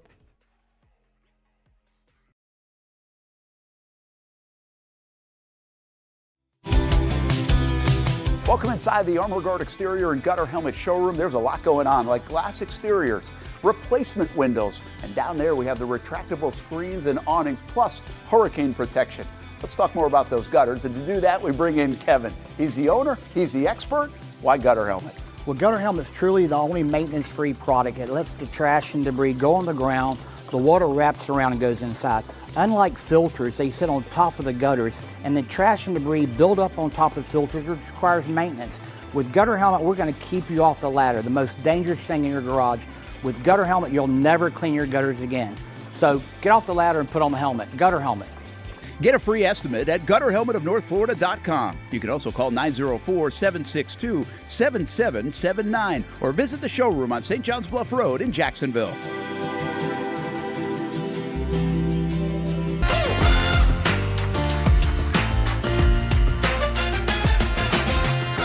Empower a future, inspire a dream.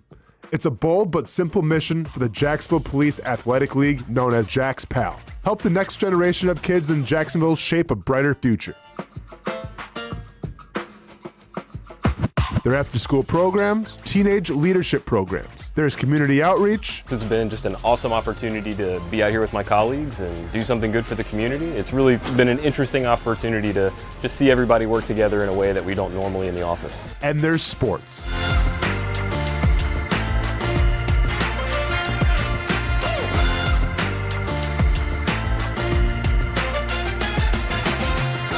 There are also ways you can help the next generation with a donation of any kind. Just visit jaxpal.org to get more information. Empower a future, inspire a dream with Jax PAL. I've been telling you about CGC Water Treatment and Plumbing for a long time now. Their drinking water systems remove up to 99% of contaminants. We've had a Connecticut water softener and drinking water system in our home for more than 7 years. You can see the difference whether you're washing clothes, the dishes, or what I like to do most, fill this up for some coffee every morning, and mostly all day. Remember, if you're not filtering your water, you are the filter. Don't be the filter. Right now, you can get a free Connecticut reverse osmosis system with a purchase of a Connecticut Premier softener. The experts at CGC Water Treatment and Plumbing will test your water for free and determine your water score. Don't know your water score? CGC will find out and recommend the appropriate Connecticut water treatment solutions so you can improve it. Call 904-552-1242 or visit cgcwater.com. Ask about our 90-day love it or leave it guarantee. CGC Water Treatment and Plumbing, an authorized independent Connecticut dealer. Florida license number CFC 1432579. There's a saying in sports, you can't win them all, but you can win a lot with good folks on your team. Like that one painter, First Coast. It's tough to beat the sun in Florida, so your home fades. It's tough to beat that HOA when they come calling. Beat the sun, beat the HOA with that one painter, First Coast. And it's a good time to do it. Less rain to work around and painting in mild temperatures is perfect. After all, the paint bonds to the surface so much better. Give that one painter First Coast a call at 904-417-3557 or look them up at first-coast.thatonepainter.com. Fast estimate, guidance on color and HOA requirements, and the highest quality job you'll find anywhere. Be a big winner in your neighborhood with that one painter First Coast on your team.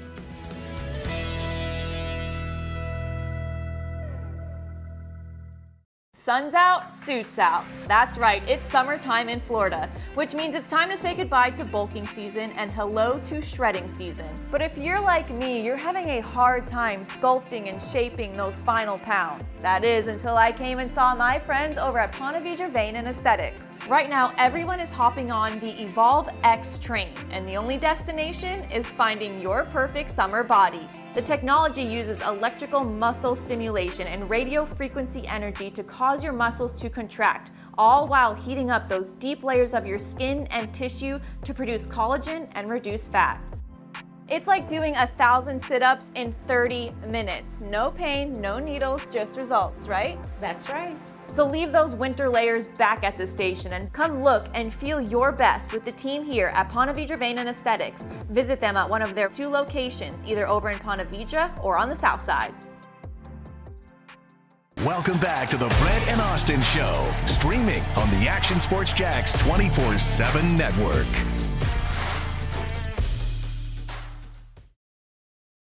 Never once? I'm going to be honest. And for those of you just checking in, the last 10 minutes of the show, what a great time to hop in the Brent and Austen pool here. Kasey went ballistic because he was listening to a radio show, supposedly, of this woman. I wasn't listening to a radio show. We talk about radio shows, like, in the morning. No, I was saying that I'm not listening to. I'm on my Apple Music. Like Okay, well, you didn't clarify that. I didn't know she was a I was still making a big point, and you were like, who's Megan Maroney? Well, So I had more of a point to make. Okay, sorry to make your point, but me and I feel like the thousands listening in the chat right now didn't know who she was either. No, wait. See, that's where you're wrong. Hey, chat.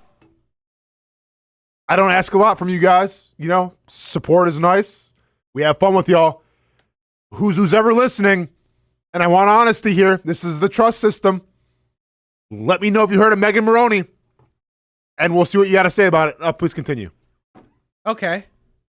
You want to play this gimmick? No, I don't. What gimmick? I don't know who she is, Casey. Do you remember begging in Boston in the morning? I do remember begging in Boston in the morning. Yeah, actually won a Marconi Award. Oh. In terms of, which is the equivalent to like an Emmy in radio. Well, why don't you text? Help the station win the Marconi Award. Why don't you text? Mm-hmm. What's up, Mr. Hugo? Yeah. Yep. Oh, bury him. Bury him. It's a 10-8 round. It's not. It's a 10-8 round on a Friday. It's not. What do you mean? Where? What? All Say right.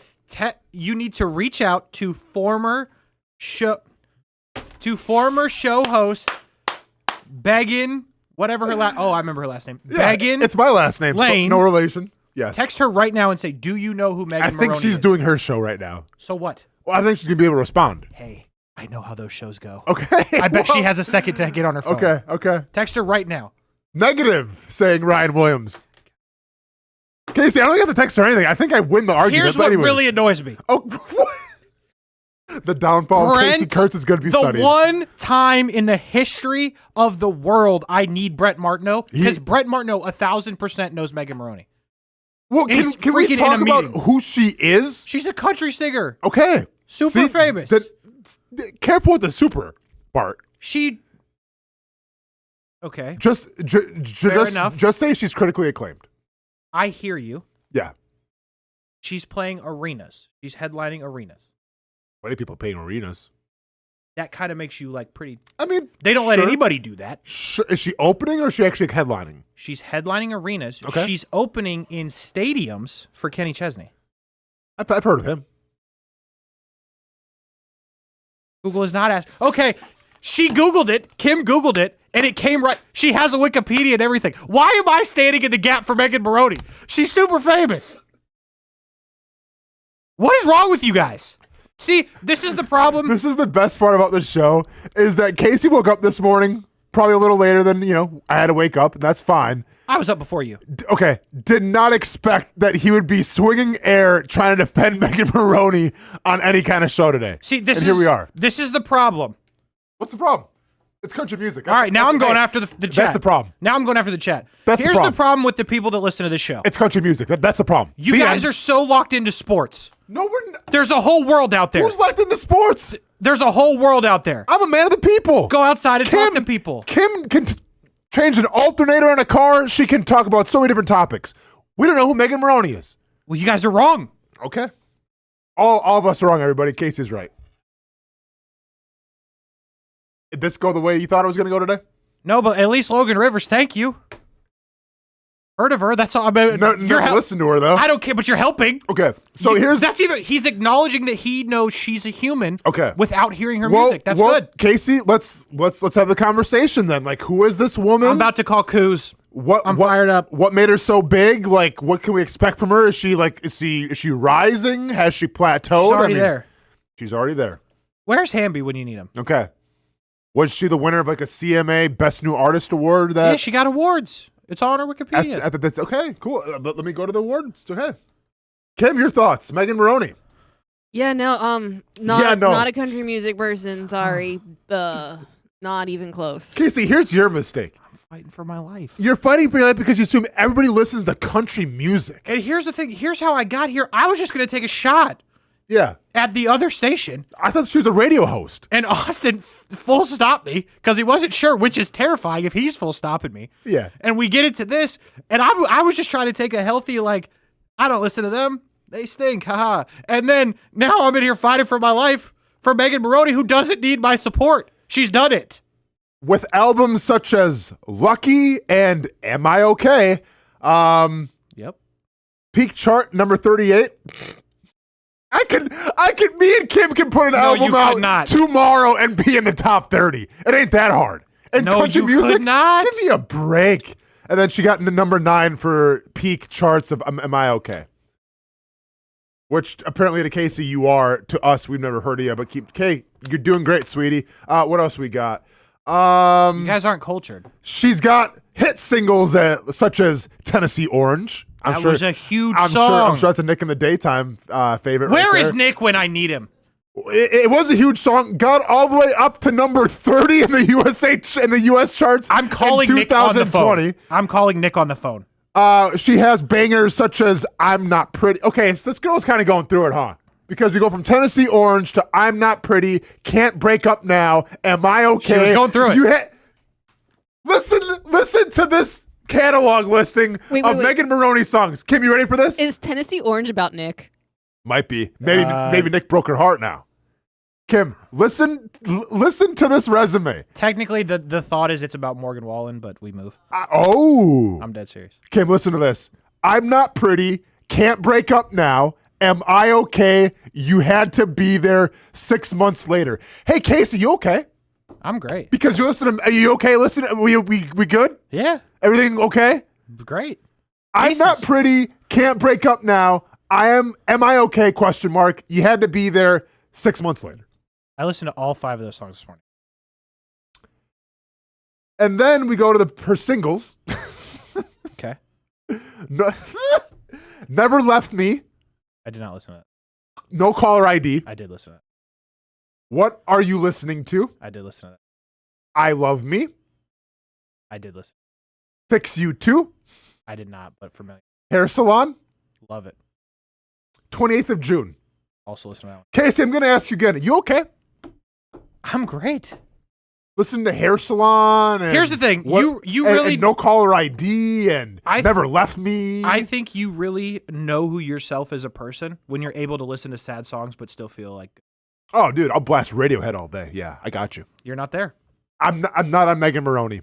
No, you're not. You're not ready to listen to sad songs and feel okay. Well, if you're ready to listen to sad songs, she is on the Am I Okay tour.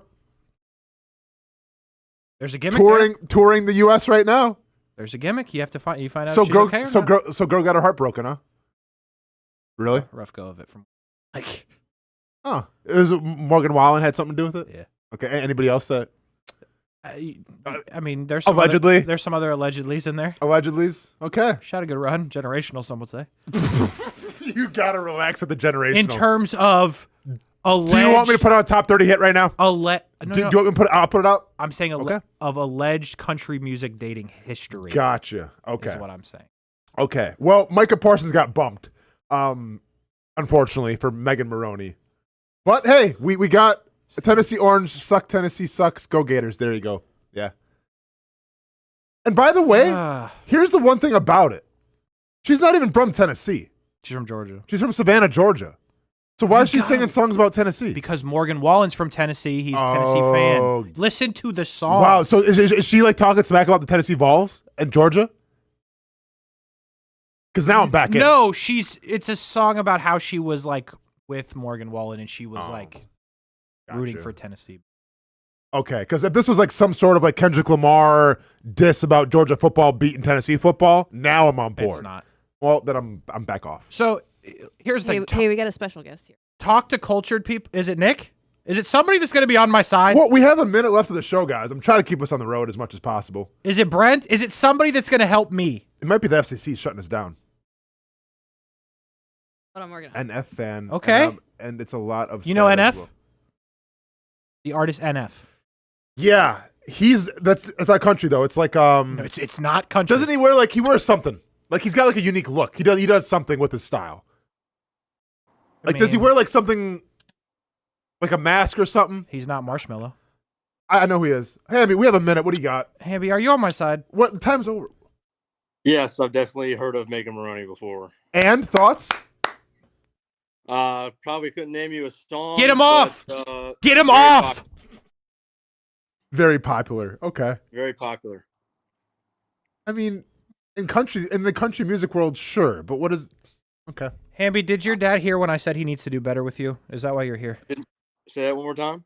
I may have looked into the camera and told your dad that he needed to do better.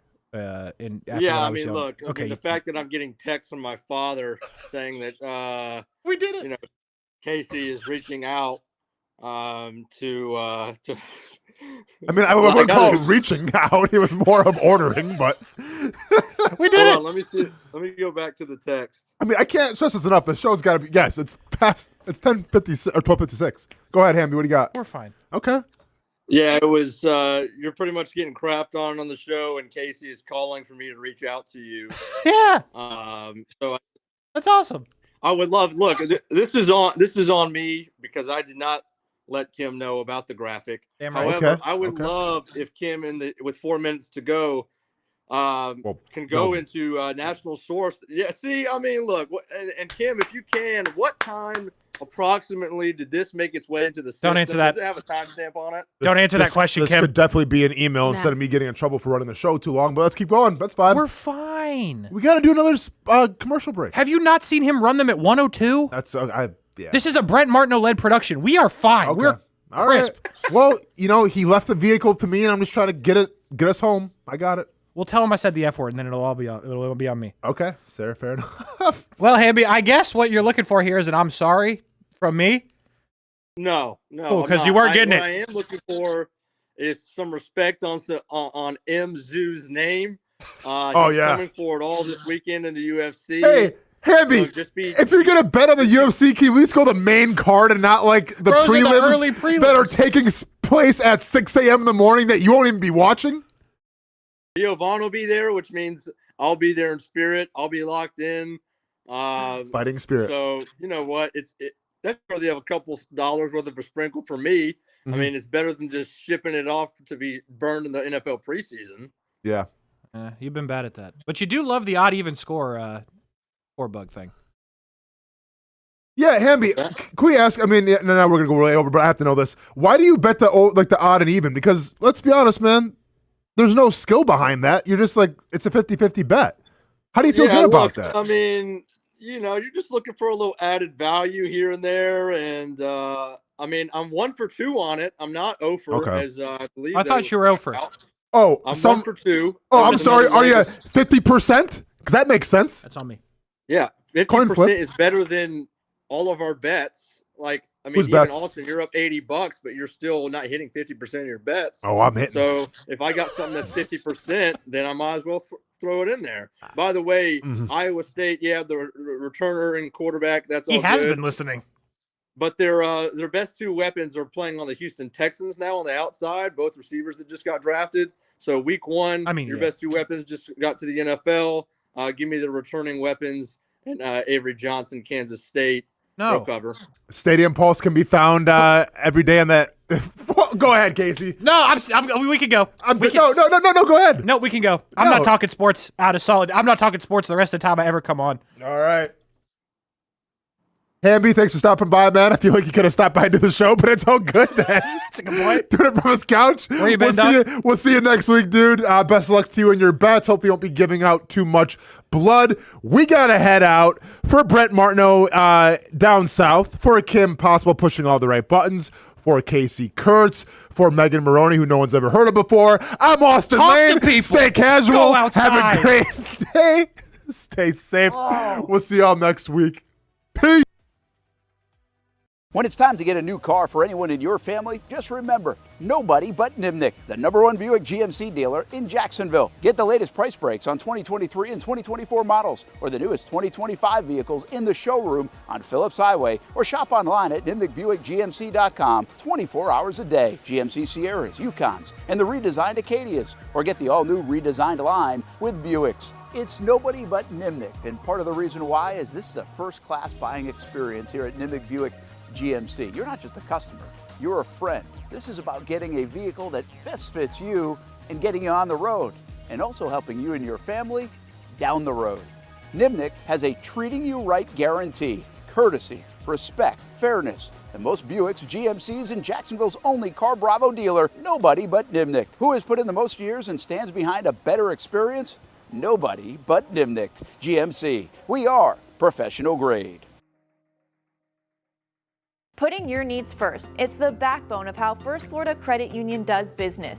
In all honesty, you might as well be speaking another language when it comes to finances. Sure, I'm good with my money, but what am I missing in the fine print? That's what led me to First Florida Credit Union. They're the perfect choice for anyone starting their financial journey because they keep finances easy. Plus, they offer financial education and resources I can trust. So I'm always growing more confident. And as a young adult, I am constantly adding more responsibilities to my plate. From a car payment to a mortgage, it all adds up. Luckily, First Florida Credit Union makes sure it adds up in all the right places and not the wrong ones by offering better rates and lower fees than traditional banks, even if you're still trying to grow your credit. Because as a member-owned institution, First Florida genuinely puts people's needs first rather than focusing on profit. So I know as my needs change, they'll be right there to help me reach my goals. Check out firstflorida.org to learn how you can benefit too. I've been telling you about CGC Water Treatment and Plumbing for a long time now. Their drinking water systems remove up to 99% of contaminants. We've had a Connecticut water softener and drinking water system in our home for more than 7 years. You can see the difference whether you're washing clothes,